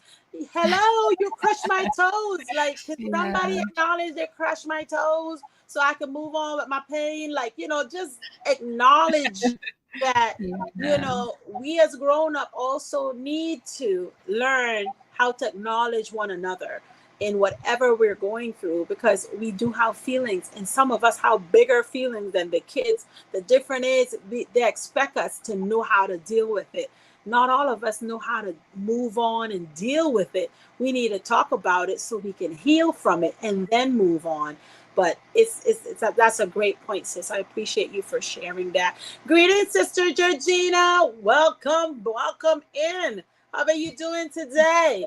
So the next questions, this is for a parent that you want to make sure that you're communicating with the schools, or you're communicating with the social, the logistic and communication with the schools as well, to let them know if your kids has any medical needs or any Hmm. allergies, or you know um, how what do the school need to know in order to help you with your daily routines with your child.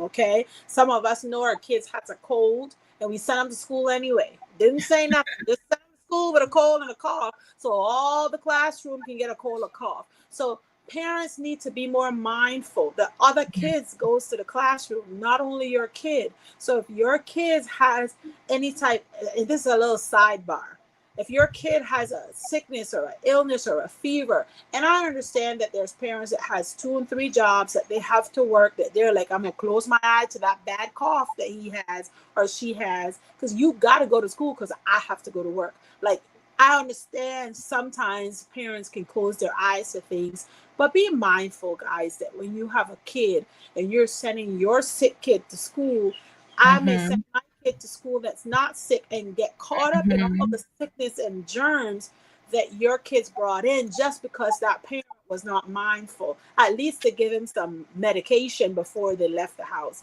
So be mindful of that as parents. The school year is coming up, and try not to send our sickly kids to school. Drop them off at aunties and uncles' houses, people that you trust, though, sidebar. And at grandma, grandpa, just leave them there for a day or two and just call in ahead of time so the teachers and the school will know if what you're dealing with and why you haven't sent your kid to school. Now, to answer this question, does your child have any allergies or medical needs? I have my two Oh kids. yeah. My Hmm. daughter has allergies, and my son used to have allergies that he grew out of. So, um, on in school, I had both of them on like a help plan, they call it. So if something happened in school that she had got a hold of some peanuts, and she had broke out, they had a plan on what to do. Because I'm like, listen, if my kid go into one of those moments, calling me gonna help him. The next, or her, you need to call 911 first. And then you could call me after 911 is on the way, because they're the ones that know what to do. So I had a help plan with both of my kids because of the bad allergies. My daughter still have allergies, and I know if you all heard me prior, I will tell you all every morning I make sure that she get her allergy pills and that my son get his seizure medication. And then my son had for seizures as well. I just dropped the plan for seizure, thank God, because he have a few years that he have not had seizures, so no longer needing a plan. They know by the moment anything happens to him, they have to call 911. Okay, and then they can call me. So that's their process that they have to take in the health room whenever he's going into one of the grand malls, which he have not been into for the last couple of years. I would say probably 6, 7, maybe 8, 9 years now that he's just been seizure free. However, though, I still kept him on a low dose of his medication for worst case scenarios, because seizures is something like an accident. You just don't know when it's going to happen. You just don't know how it's going to happen. You just know that it happens. So it's best to be prepared. Okay, so I kept him on a low dose of his seizure medication, so that way, if he does go into a seizure, that little bit of medication, his threshold would have been to handle, and it would not end up in a grand mal. It would just be probably a few seconds, and I could pull him back out. Okay. Well, my daughter, when she get into her allergies, if she will break out, it would take a minute with her. So that's why I make sure she have a pill prior, every morning, once a day. So in case something does happen, she already have it in her bloodstream. So communicate with your schooling district. If you have a kid with seizures, if you have a kid that has scenarios and situations that you need to communicate to let the school know, because they're going to have your kids for 8 hours. So you may want to make sure that you're communicating, guys. Okay. With that being said, EFP, you want to share anything? Am I working? Hello. Girl, you look glitch. You were coming in like, like we were taking pictures. I was like, ta. Ready. Let's go. Okay. Yeah. There we go. You're doing good now. You're doing good now. Thank you, Sister Davis, for being in the background listening. Hi, The Real. How are you, brother? Just wanted to stop by, he said, to show some support. I hit that like. Hey, chat. Hey, The Real. Everybody say hi to The Real. Thank you for dropping by and hitting that like button. We appreciate it over here. You know, we got love for each other here on these YouTube streets, okay? So anything you wanted to add to the question? Yes, sister. I'm sorry. You know, I'm a goofball, and that was just too funny to me because I was sitting here and I'm like, oh my goodness. And then you started saying you was doing, you started posting. Girl, you just be making me laugh. Oh my gosh. I had to get my super XL hoodie because it's chilly in here, and that's how we like it. It's hot outside. So we like a cold house. But anyway, because we about to go to sleep. Anyway, y'all. Yes. So back to seriousness in the topic. Yes. My son does have allergies, and he has, a form of allergies is also dealing with asthma. So he has that, and then sometimes he suffers from nosebleeds.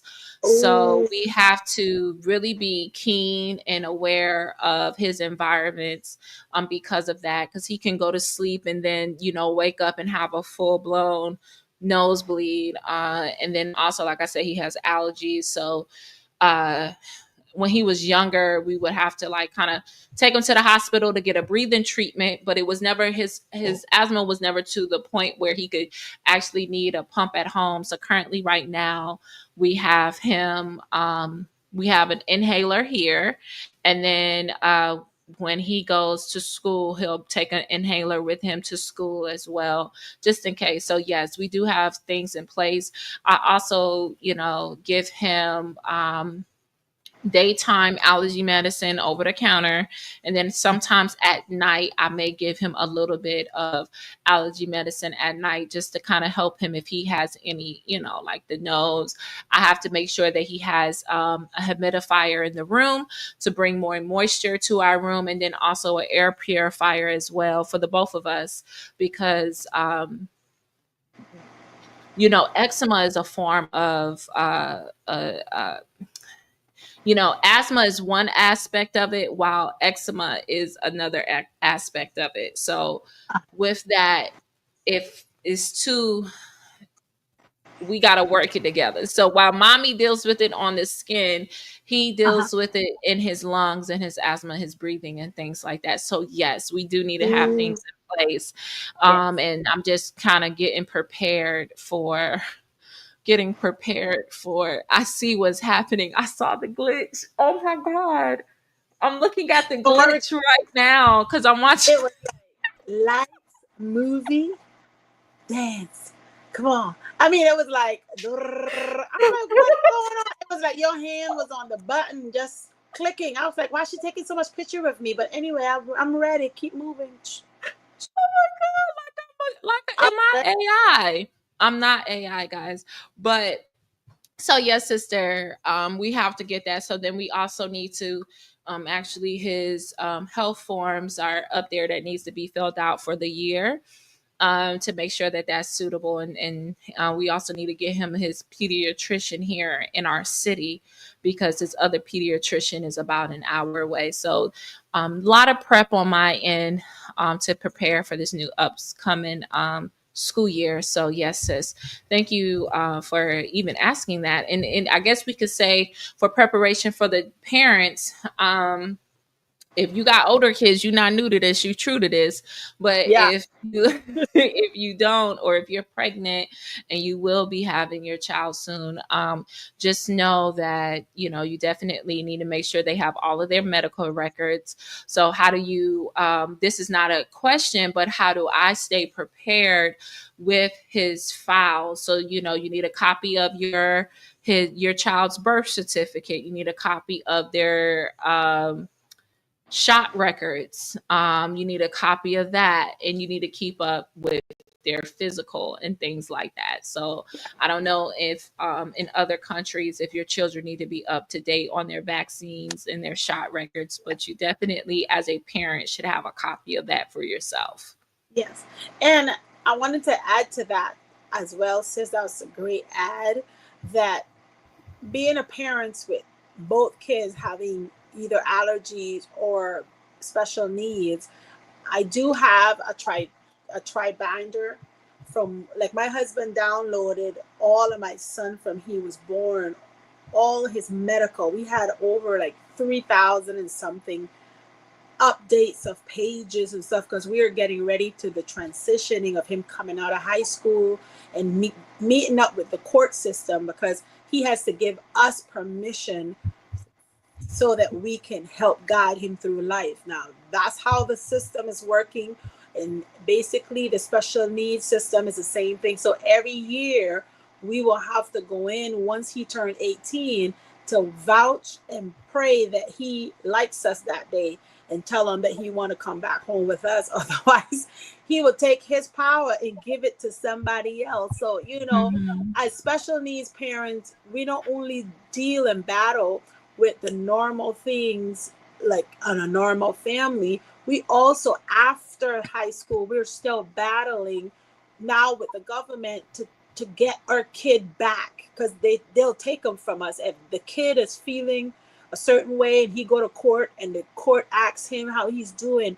Did mommy give him one hot dog today? And all of a sudden if he do not like that, What? no, I'm just saying, if he didn't like that, I only give him one hot dog, didn't give him three, and they're asking him these questions at the court, like I can lose my child, like literally. That's Wow. how sensitive. And now I give you guys an example, but we also have to have all the records. So I was mentioning a few months ago, one of the sisters was talking, and I was like, make sure you guys get in a tri binder so that way you can save all the records in all the updated IEPs, all the section specifically for all the therapy sessions. Like my husband is so good at it.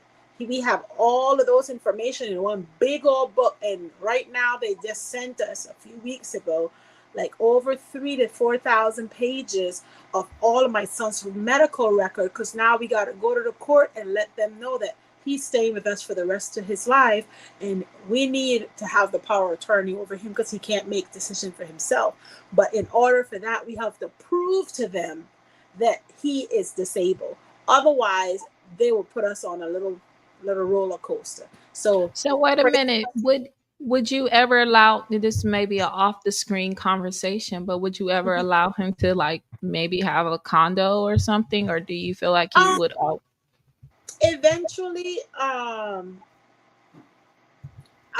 Eventually that's our plans, but he don't have to. Um, Yeah, of course. because we already have our living will, and we have Yeah. our after will when we leave. Yeah. That's already set in place. So that's Okay. another thing for people with special needs. I know my son is gonna have to, somebody gonna have to look out for him for the rest of his life. So Right. I always talk about proper prior planning prevents poor performance. So if anyone have a special need kid, please make sure that you have everything set in line so that when the next set of people come in, your son is paying them to take care of him, and just look because he's independent. Don't leave that on a family member or someone that basically, that basically is not capable or don't know how to deal with with your kid. Lots of time we end up seeing that kid end up on the sidewalk, or you're like, oh my gosh, um, these kids is basically, why this child look like a special needs? Why is he homeless, or why he's that? Is because he probably had some parents that basically did not leave him set up appropriately, and then the world got a hold of him and he got onto drugs and got addicted to something. And trust, it hurts my heart sometimes because I live in Hawaii and we see a lot of special needs kids that's homeless on the street, just living their Mhm. daily life like no family member around them, because they're got onto drugs and they can't function, and the family don't want them around anyway, especially those high functional ones, the ones that has Mhm. attitude and they never learn how to control it. So I highly recommend everyone to sit down and make a living will, make a will for after you're gone, and your special needs kids, who's going to be the administrator for his estate, who's going to be able to take care of the little bit that you do have to leave. Is your house going to be paid off? Is your cars going to be free? What burden are you passing down? And this is what we talked about yesterday on your channel about generational cycles.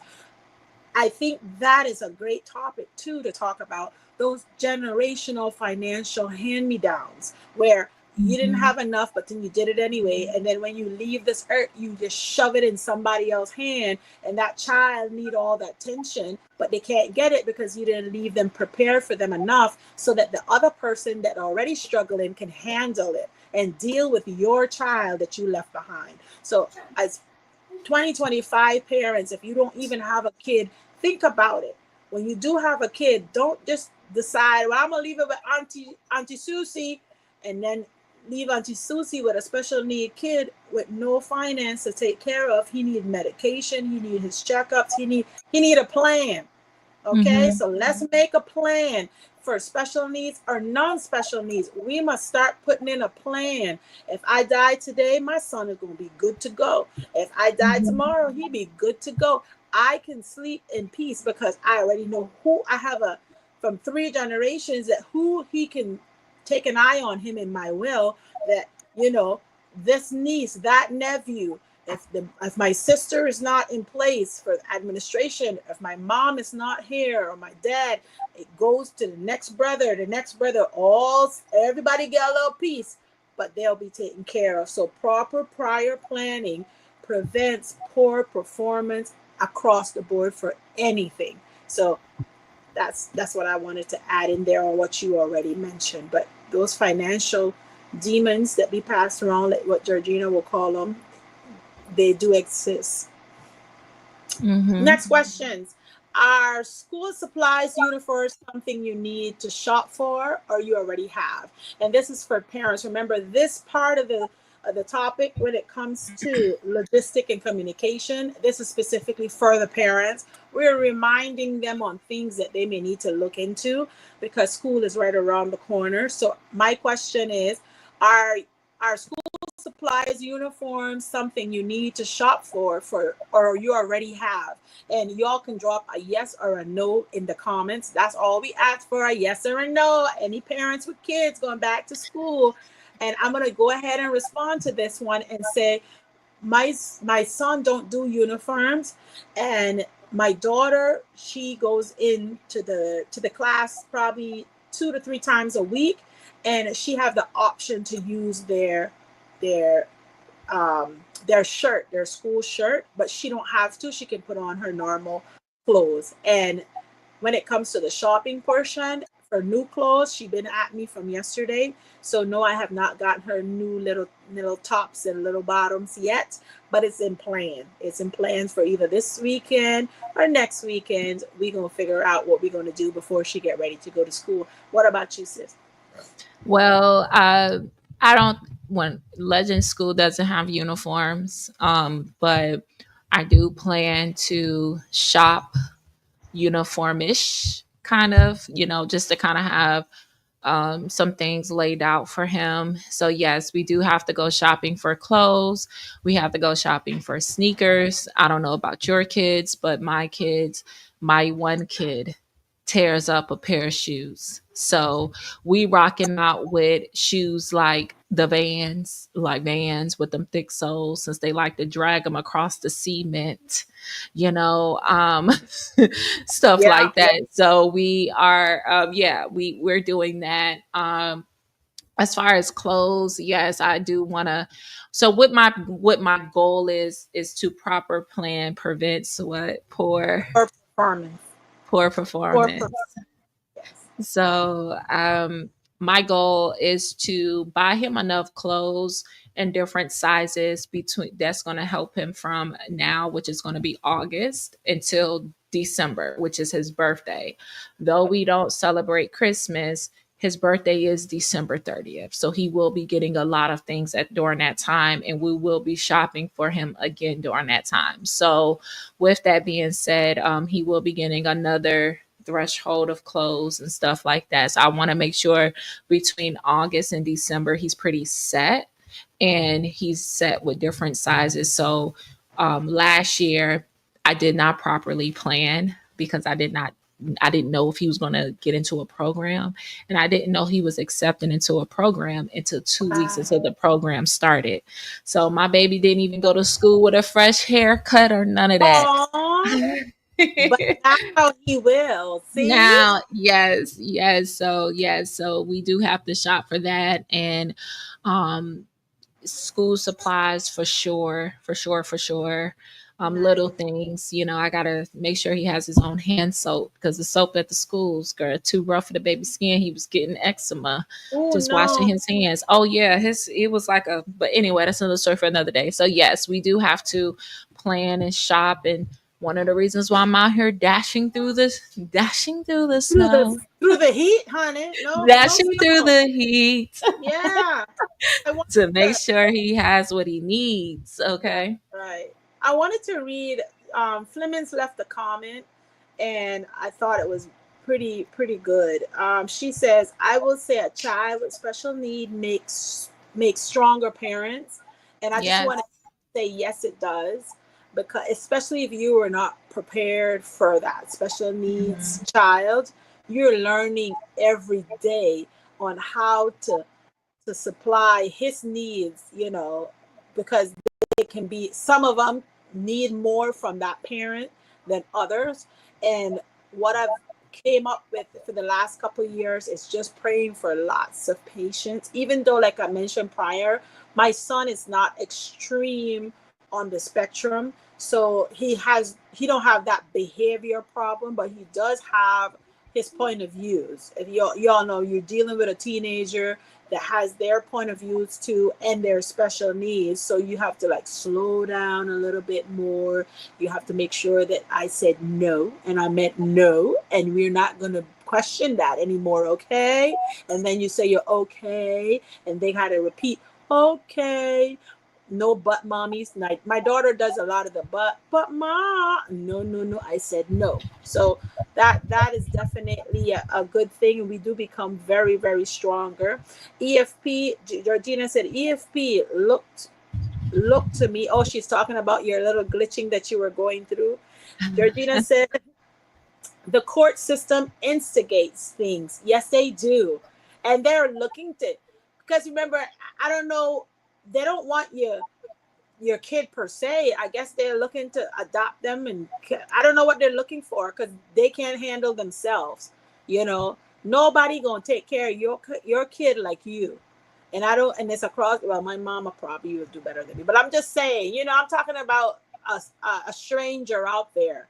Like the system, they be every year we have to go up there and we have to explain ourselves to why our child we should get the power of attorney until death do us part through that system. That's how it's going to be, especially here in Hawaii. Every year I have a friend, her son is already, you know, I think he's 20 something too, and he already graduated and everything, and she does a whole lot of stuff with him, but every year she has to go through that system, and he stays with her. However, though, she have him paying rent, because that's another thing. They want them to be independent. We want them to be independent, but I want my son to know, hey, we can try the independence route, but mommy made and daddy created other options for you. So that is a plus for some, but not everybody has those options, you know. So we have to deal and figure out who's the best family member that we're going to drop these kids off, or who's going to end up with that kid when something does happen to us, because you know our days are counted and we don't know when that last day is going to come. So it's best to prepare ourselves from now while we're breathing, instead of when we're on some deathbed. So that's what I want to say. um Let me see. Amen, Sister Life. Georgina says subscribe. Amen, Sister Paulette. The next question, sister. We're just gonna go on our final stage for tonight. Like I mentioned to you guys, we had 5 stage. For those that's just coming in and miss a few stages, then you know you can go and rewatch it, because there are great topics, great questions to try and help prepare you for your kids going back to school. We had topics specifically for the parents and questions. And right now it's the 5th one is parent input and partnership. And the question for that is, what goals or hopes do you have for your child this school year? And it's an open question for the chat as well. I would love to hear your hope and goals for your kids. I know as parents, I have a lot of hopes and goals for my kids, and I know Sister EFP also. How some of you want to respond to that as we get ready to close out to our final and conclusions.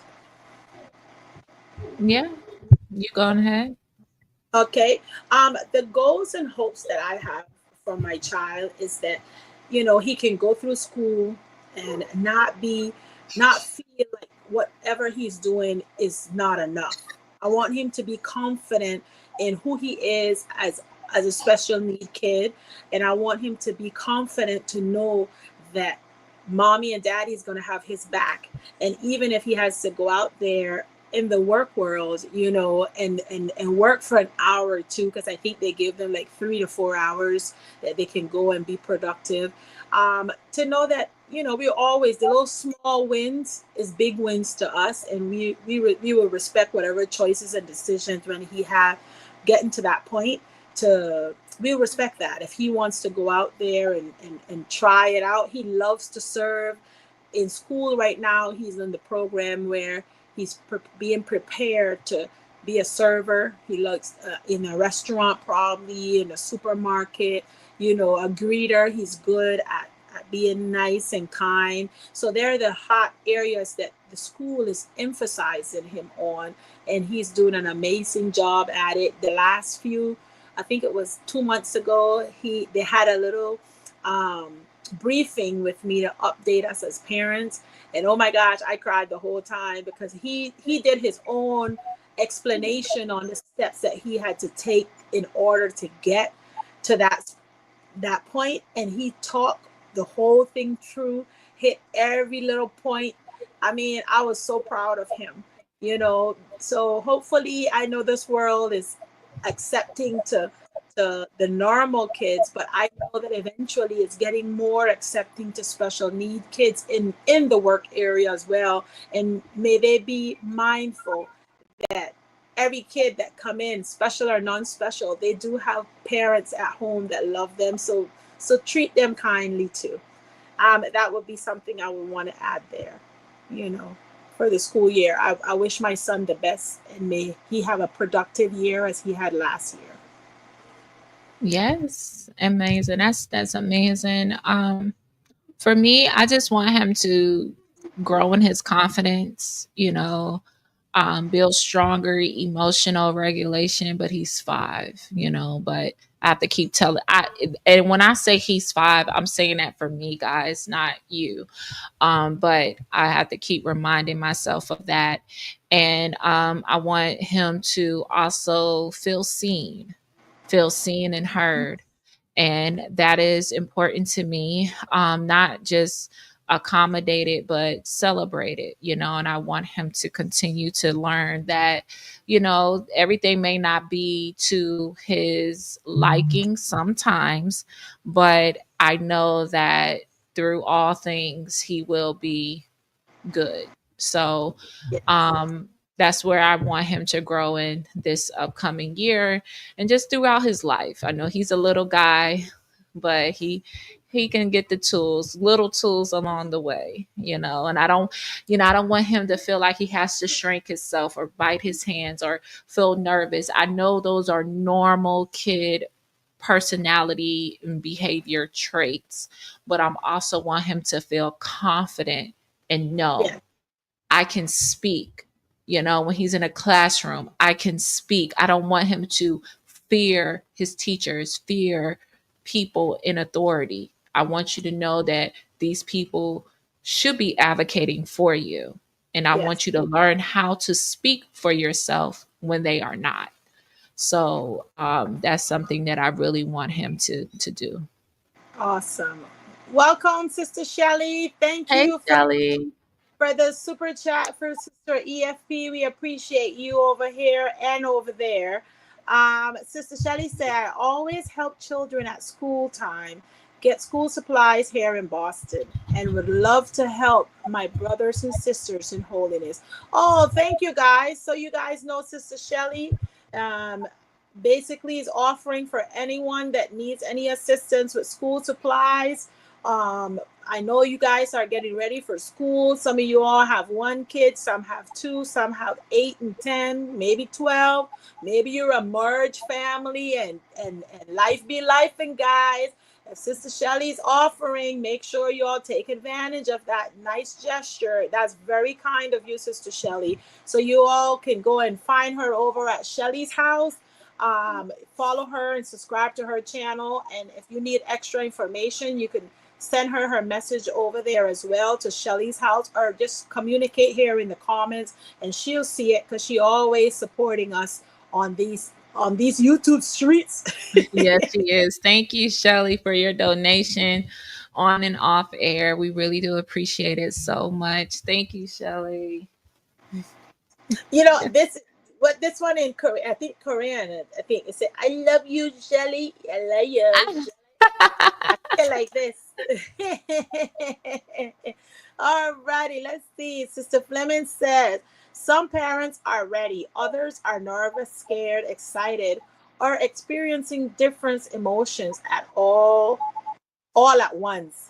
Yes, I mean, as parents, we all nervous, especially if it's our first day, kids' first day of school.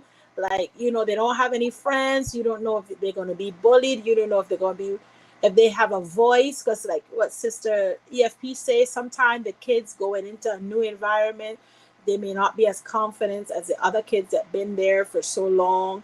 And that's something that she prays about, that God will grant him a little extra confidence so he can push through and get through. The same thing with me.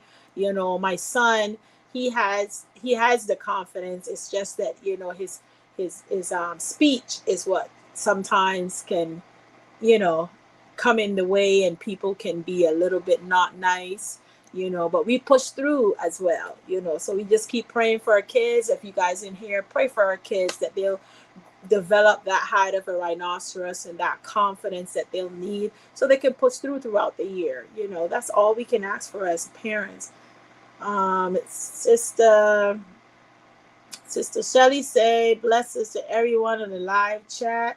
And Sister Shelley says, "Oh, I love me some Legend." Yes, we do. We love some Legend. All righty. Well, if anyone else, let me see what else we're missing, sister. I think we hit all the steps in the parenting. What is the goals for your child? If anyone have you wanted to add anything else before we go to that question, sister? Oh no, we're good. I think this was, a really good topic, and thank you for sharing and inviting me on. I think that if anyone, if you have kids or not, if you're still watching and supporting, like I said before earlier in the live, it is so important to check you as the adult than checking the child. Now, don't get me wrong, children need correction. However, there are certain things that you as the adult need to work on in order to better parent that child. And consistency, children need consistency. I know we're talking about going back to school, but I do want to add that make sure you have your children on a routine.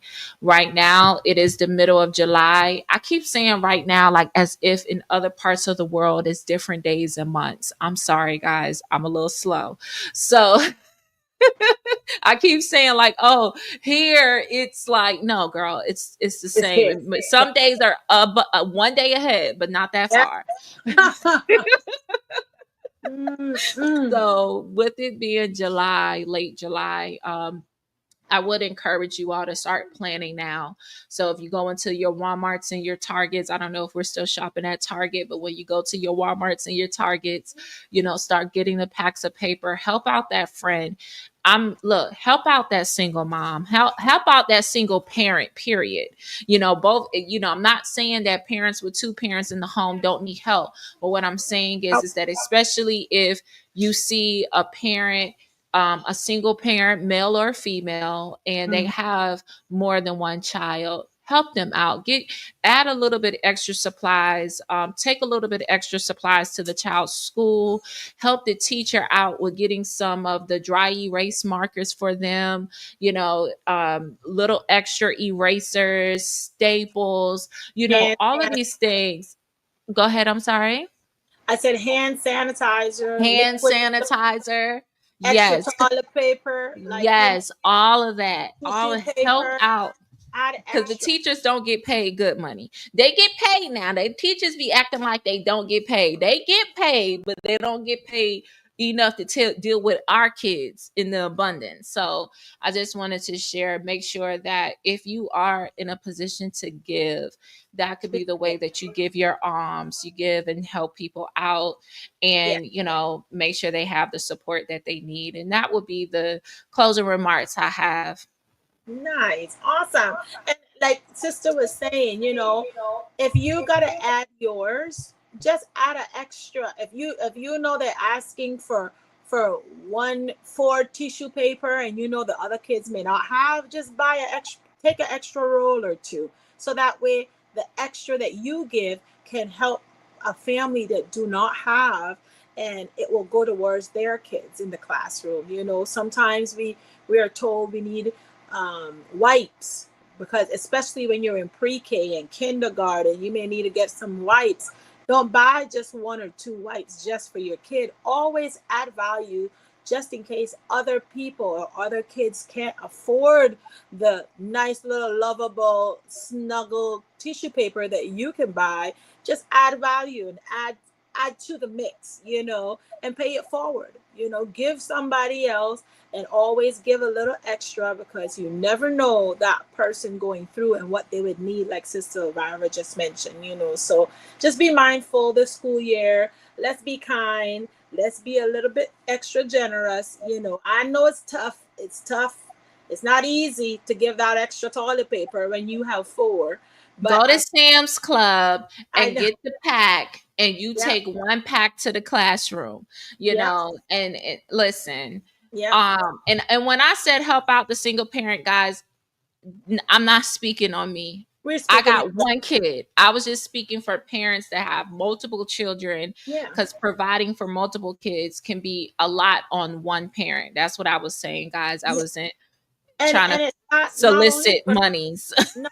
not only for single parents, even parents like you were mentioning with two parent in the house and how two Mhm. to three kids may need a little assistance too, you know. Yes.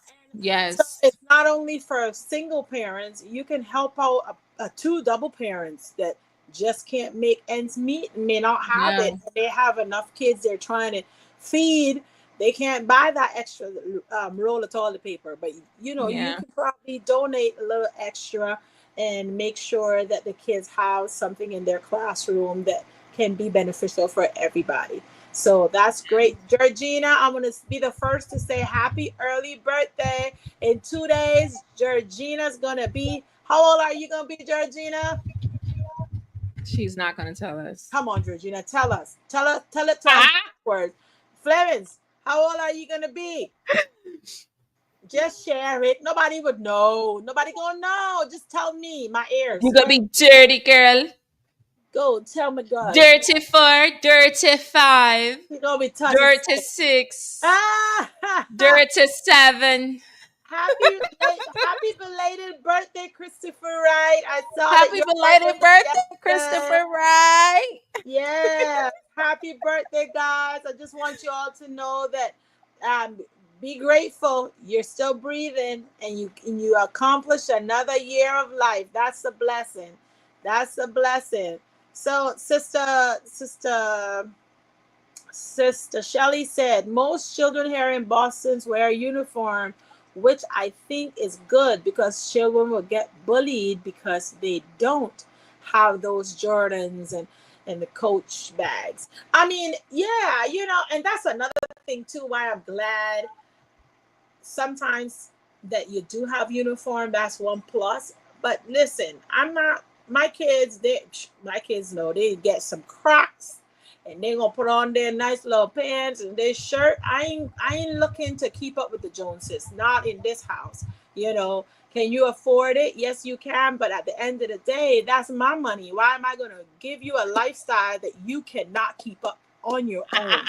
Then you end up becoming some type of doormat for somebody because you didn't know how to produce it yourself. Nah, that's another topic. Sis, you're gonna have me Girl, talking that here. was so funny. You said, now why would I give you a lifestyle that you can? No, I'm not I told you all yesterday, my mama will have you to your last breath. Just when you're on the inch, she'll be like, are you okay? She ain't giving you no fish. She gonna teach you how to fish and you better flap around until And you you figure figure it it out. out. You know, I mean, and that's tough Well, love, that, but that's the way you survive. You can't be baby. And you see any one of those animals out there in the wilderness, when they have their kids, they better keep up or they're going to get eaten. That's life yeah. in general. Those elephants know that tiger is looking for fresh meat. The moment they smell that blood, they're looking. You better start running. You could be Yes. 0 years old. You better start running. You better chase that mama. You better get in front of Yeah. her. You better make sure that you're taken care of. Otherwise, you're going to get eat up with the world. So, no, I'm not buying you no Jordans. No, I'm not buying you no anything. You can get some Crocs. You may get some Nikes. I may give you a little like 3-year-old, meaning it's no updated one either. If you get Nike, not going to be the 2025. It may be a 2020, a 2024, like way back then. Like, hello, Girl. I'm not trying to add mess you up from a young age. I need you to be grateful, yes, and wanting to create your own. That's what I want to teach you because that's how I was taught. You got to be one. My grandma would be like, you see all this? This mean your grandfather. And actually, you know, you can live here, but this is mine. You need to go and create your own. And that's what it was tough. I was like, oh, my grandma's so mean. And now that I'm at the age that I'm at, I was like, thank you, grandma. I appreciate that. You know, my mom will be like, this for me and your daddy. You know, this for we. You all go out there and create your own. You ain't coming owning this. We still living. Okay. When we die, you all can figure it out. But as soon as we live in, you all need to go create your own thing. And we can't own parents' stuff. That's their stuff. And if they want to give it to us, and some parents, they don't even give their stuff to their kids. They leave it for the neighbors. Like, anyway, that's another topic. But anyway, Yeah. guys. I would just say I'm a little different on that. It might be a generational cycle thing for me, but you know, if my mama and daddy was dressed to the T, we was dressed to the T. Now, his dad does more of like purchasing of the sneakers and stuff like that, but I guess that's a millennial thing in me. I just, I do, and I never. You just brought a new perspective. You don't want to introduce them into something that they can't keep up themselves, but my we even if it was like one pair, you had to keep up with your stuff. So if you, like I said, my child mess up a pair of shoes, you're going to have to keep wearing a messed up pair of shoes. I'm not going to keep buying you a new pair of shoes because Yeah. you messed up the ones you got. But you might get a pair of Jordans, but if you mess them up, that's on you. You got to wear those busted sneakers. And when people tease you, then you'll learn how to keep up with your stuff. But I do buy Jordans, girl. I'm sorry. No, don't apologize. I don't get me wrong too. We had everything we needed. We just couldn't come in there with no extra. Did we wear Jordans? Oh yeah. We did we wear Pradas, and yes, we wore the brand stuff. It's just that she didn't want us to be comfortable to think that that's entitled. There's no entitlement to my stuff. My kids, if I give them Crocs or Jordans or whatever I give them, they're grateful because they knew that I didn't have to. Did it from the bottom of my heart. I'll buy them what they want, but they're not accustomed to feeling entitled. The moment you're feeling entitled to my stuff, we're gonna have a problem. Yeah, now that I agree with, because you ain't. No, but that was what I was saying. I just don't want to talk too much, and then all of a sudden you're like, the conversation could have just gone on. But no, we've been having a good conversation, and you know what? I'm in my so be it era. So what if we get on here and talk 3 hours? Now, if you have to go, then we can go. But I'm just saying, if they don't want to listen to what we're saying, that's their problem. Yes. That's, I'm in that era of my life, y'all. I just am. I'm just tired of. But we did had an amazing childhood. Like I said, where I came from, we had everything that we needed, but we never had the urge to feel entitled. We always knew that we have to create our own. And I think that was beautiful.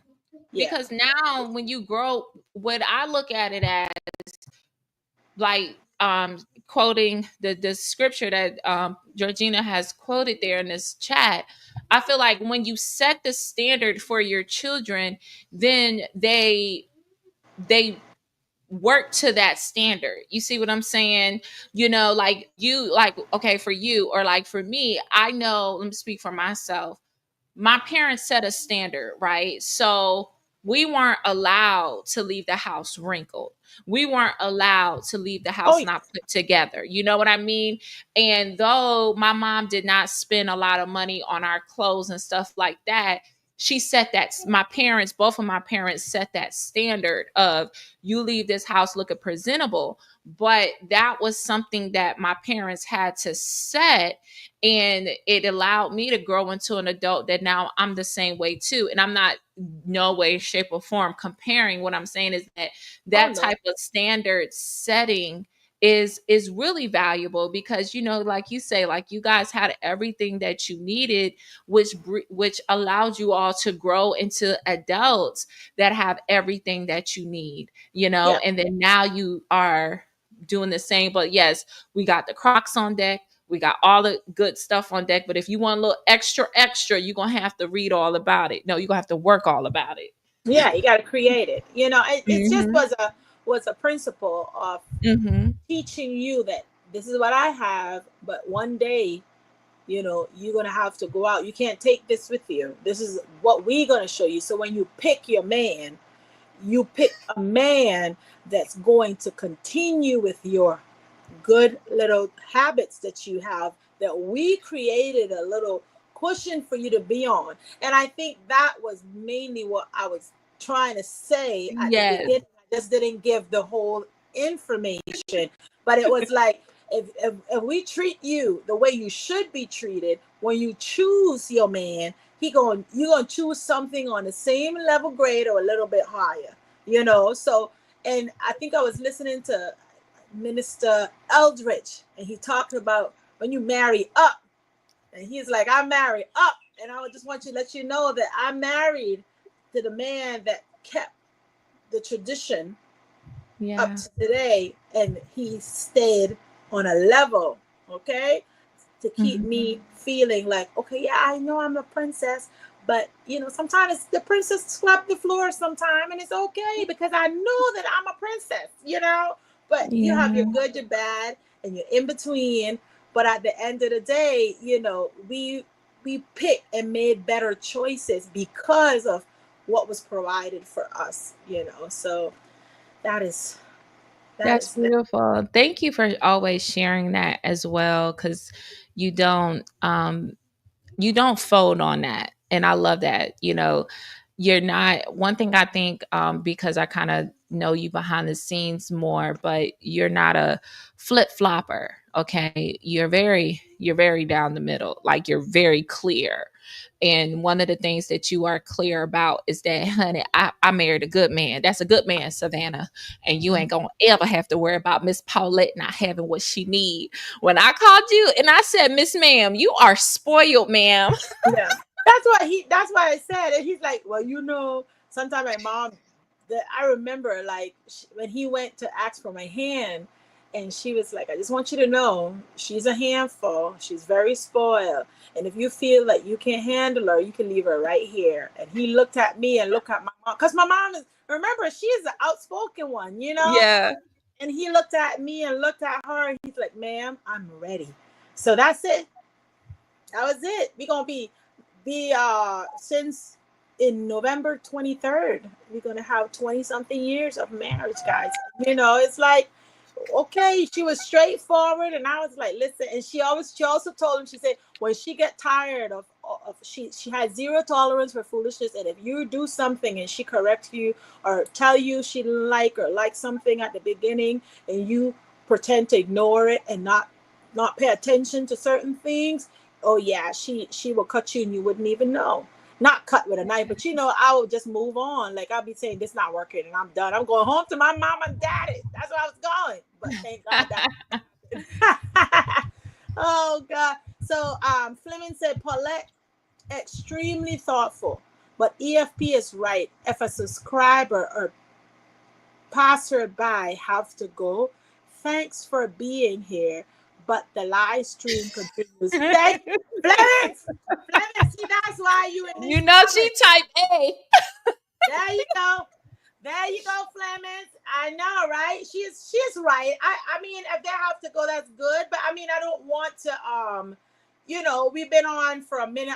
I'm a little, like you said, I'm very thoughtful. I am. I'm gonna take that. I need to work on it, but I'm very thoughtful. That's You know, good. for It's a people that, podcast. And yeah, it's a you save a podcast. little bit and you come back another day. And guess what? It helps your channel with the watch hours. Now they're coming back for a little bit more and a little Look bit at more that. and a little Look at bit you. more. You know, thank you. You've been helping me with these watch hours. I could tell you. Like literally, it's been working. Now I don't know the difference, sister, between what YouTube Studio is telling me. Some parts of that is giving me one higher number than the other part. And then what the normal YouTube. I'm still confused, but it's moving, okay? Yes, Moving. it is. It's moving. I'll break it down to you later. Yes, But sister. yeah. Well, Let me thank you. say it's Yes, congratulations. congratulations to you. That's amazing. I don't know. 20 years from now, I'll be what? 20, I'm 30, so I'll be what, 50 plus? That means if I get married tomorrow, who knows? So I don't know if I'm ever going to get the 20 years, but You will. You will. You never know. Greetings, Brother Jonah. Welcome in. So me and Sister EFP, we normally do our Sunday. Sometimes we do a joint, and it's when it's my topic. And then sometimes on a Friday or a Saturday, When she comes on, then she'll have a topic, and we just come on and we just co-host it together, so that way it can stream all across the board and everybody can get the information.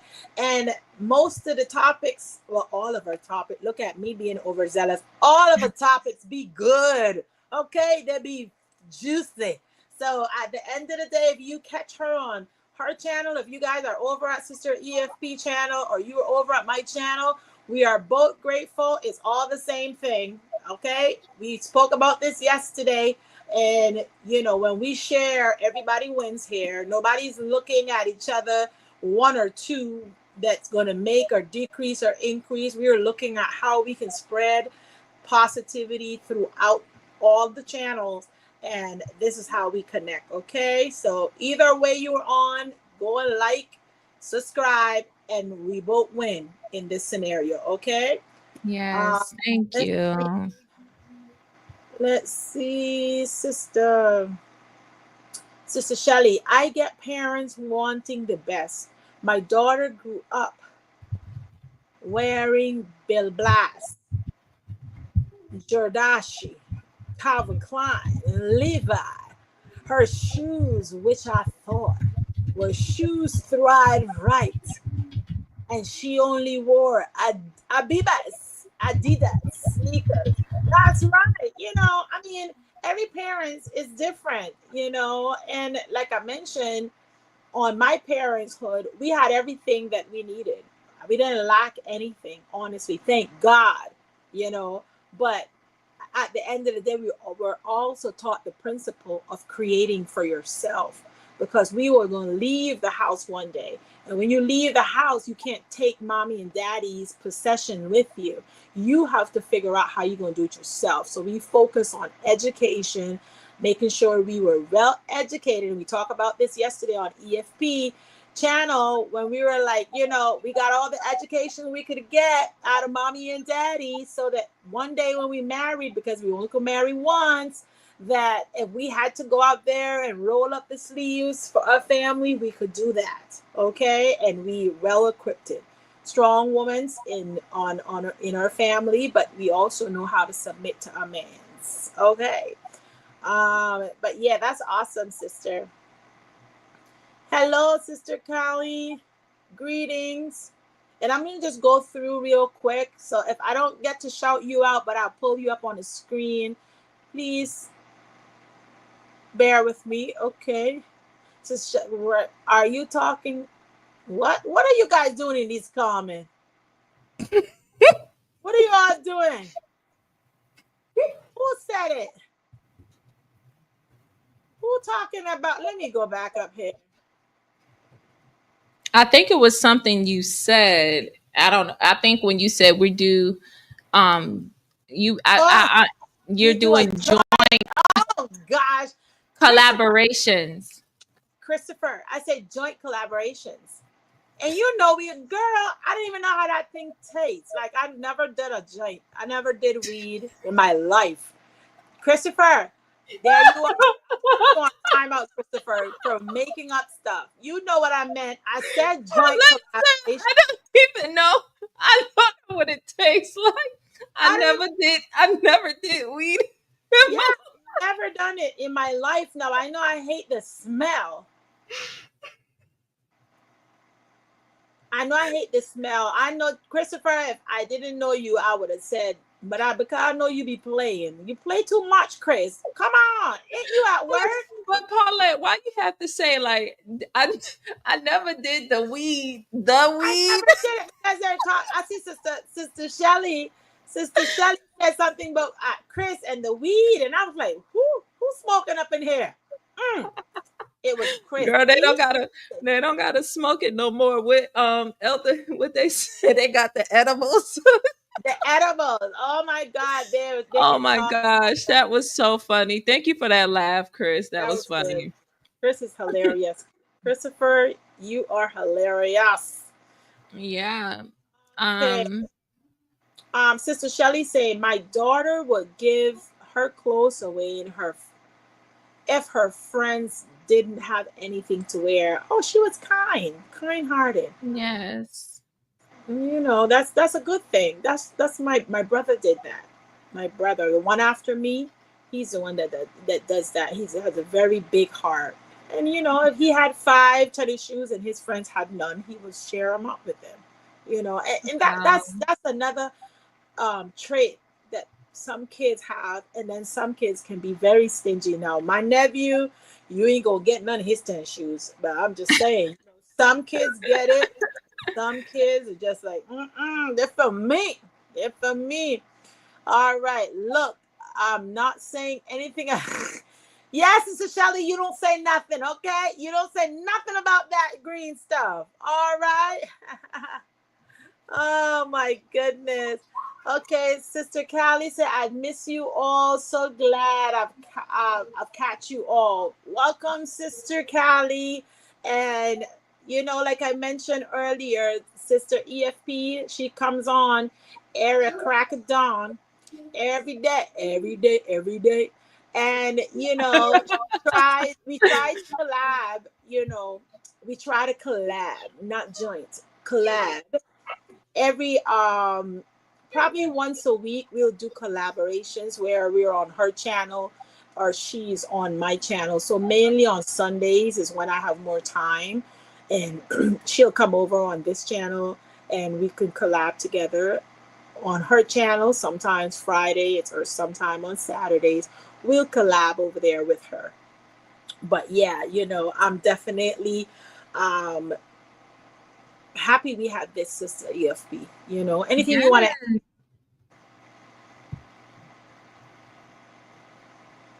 What you say? anything else you want to add? You're focusing on that green leaf that Sister Shelly talking about.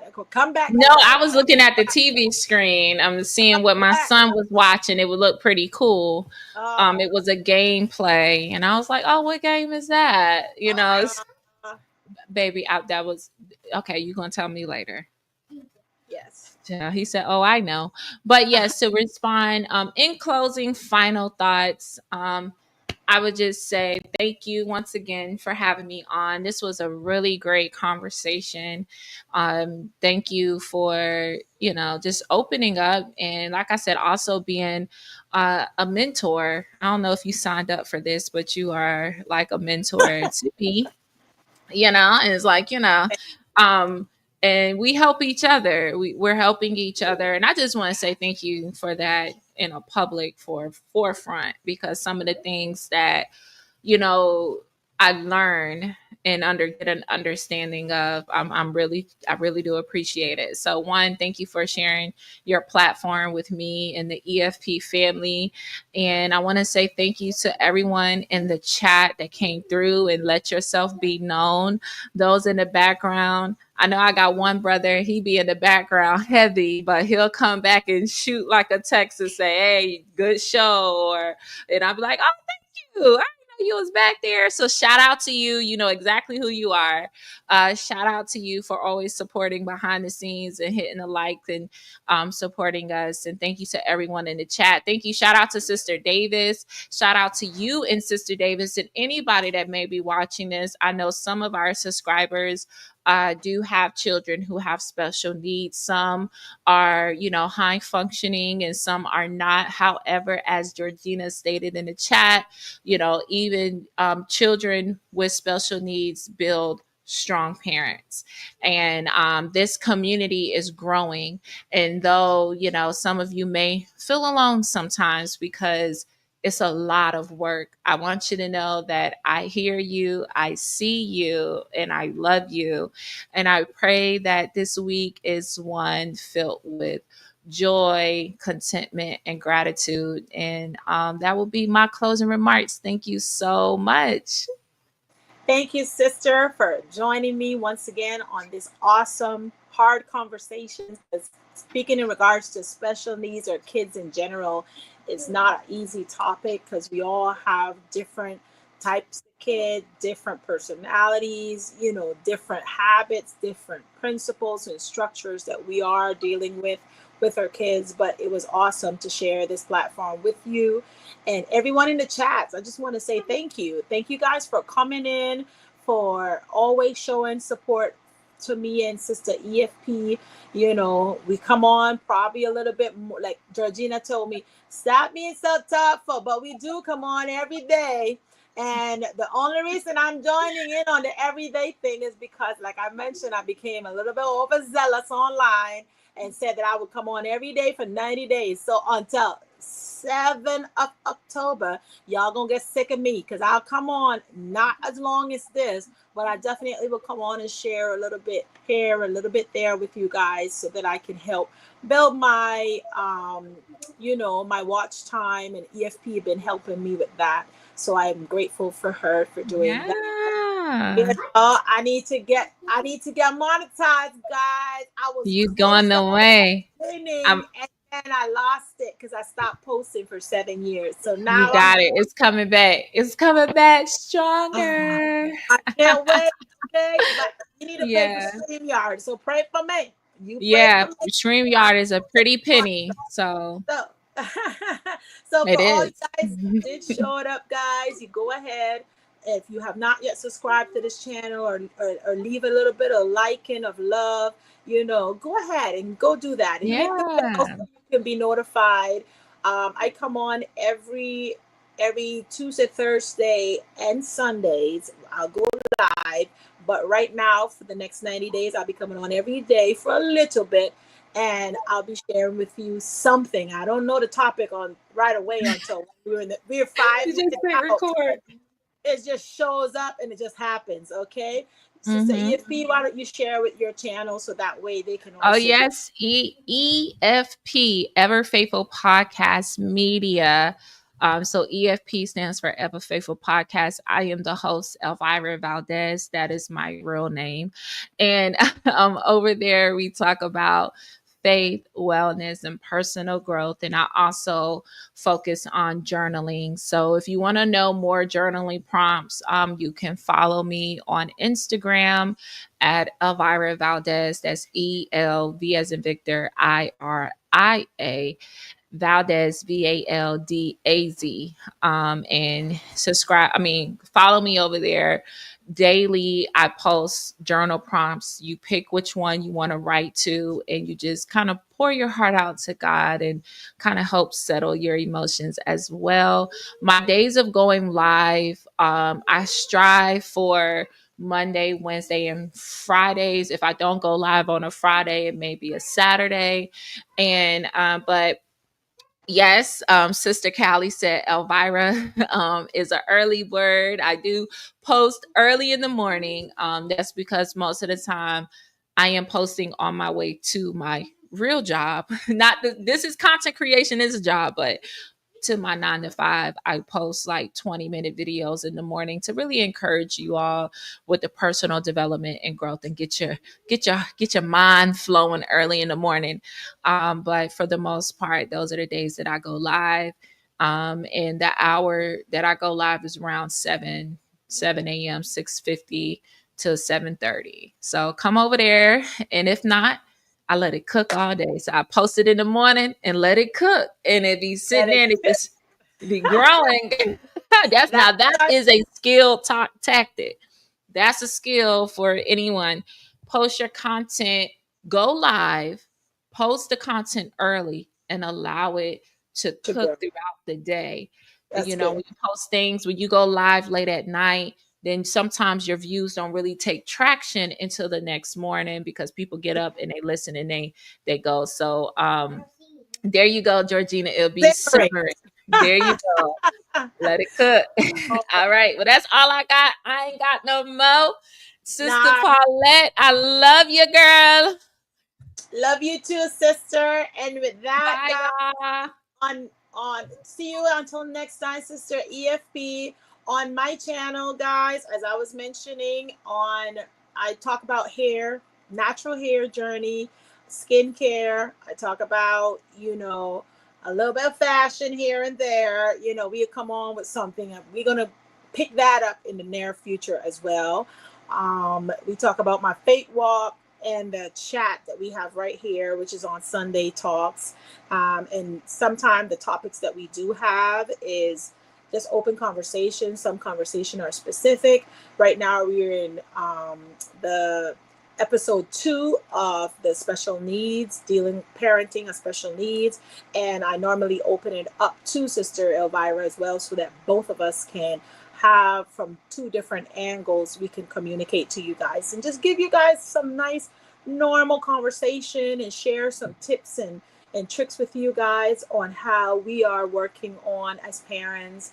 And with that being said, guys, I just want to say thank you guys for coming in. I appreciate each and every one of you, and I'll see you until next time. Deuces.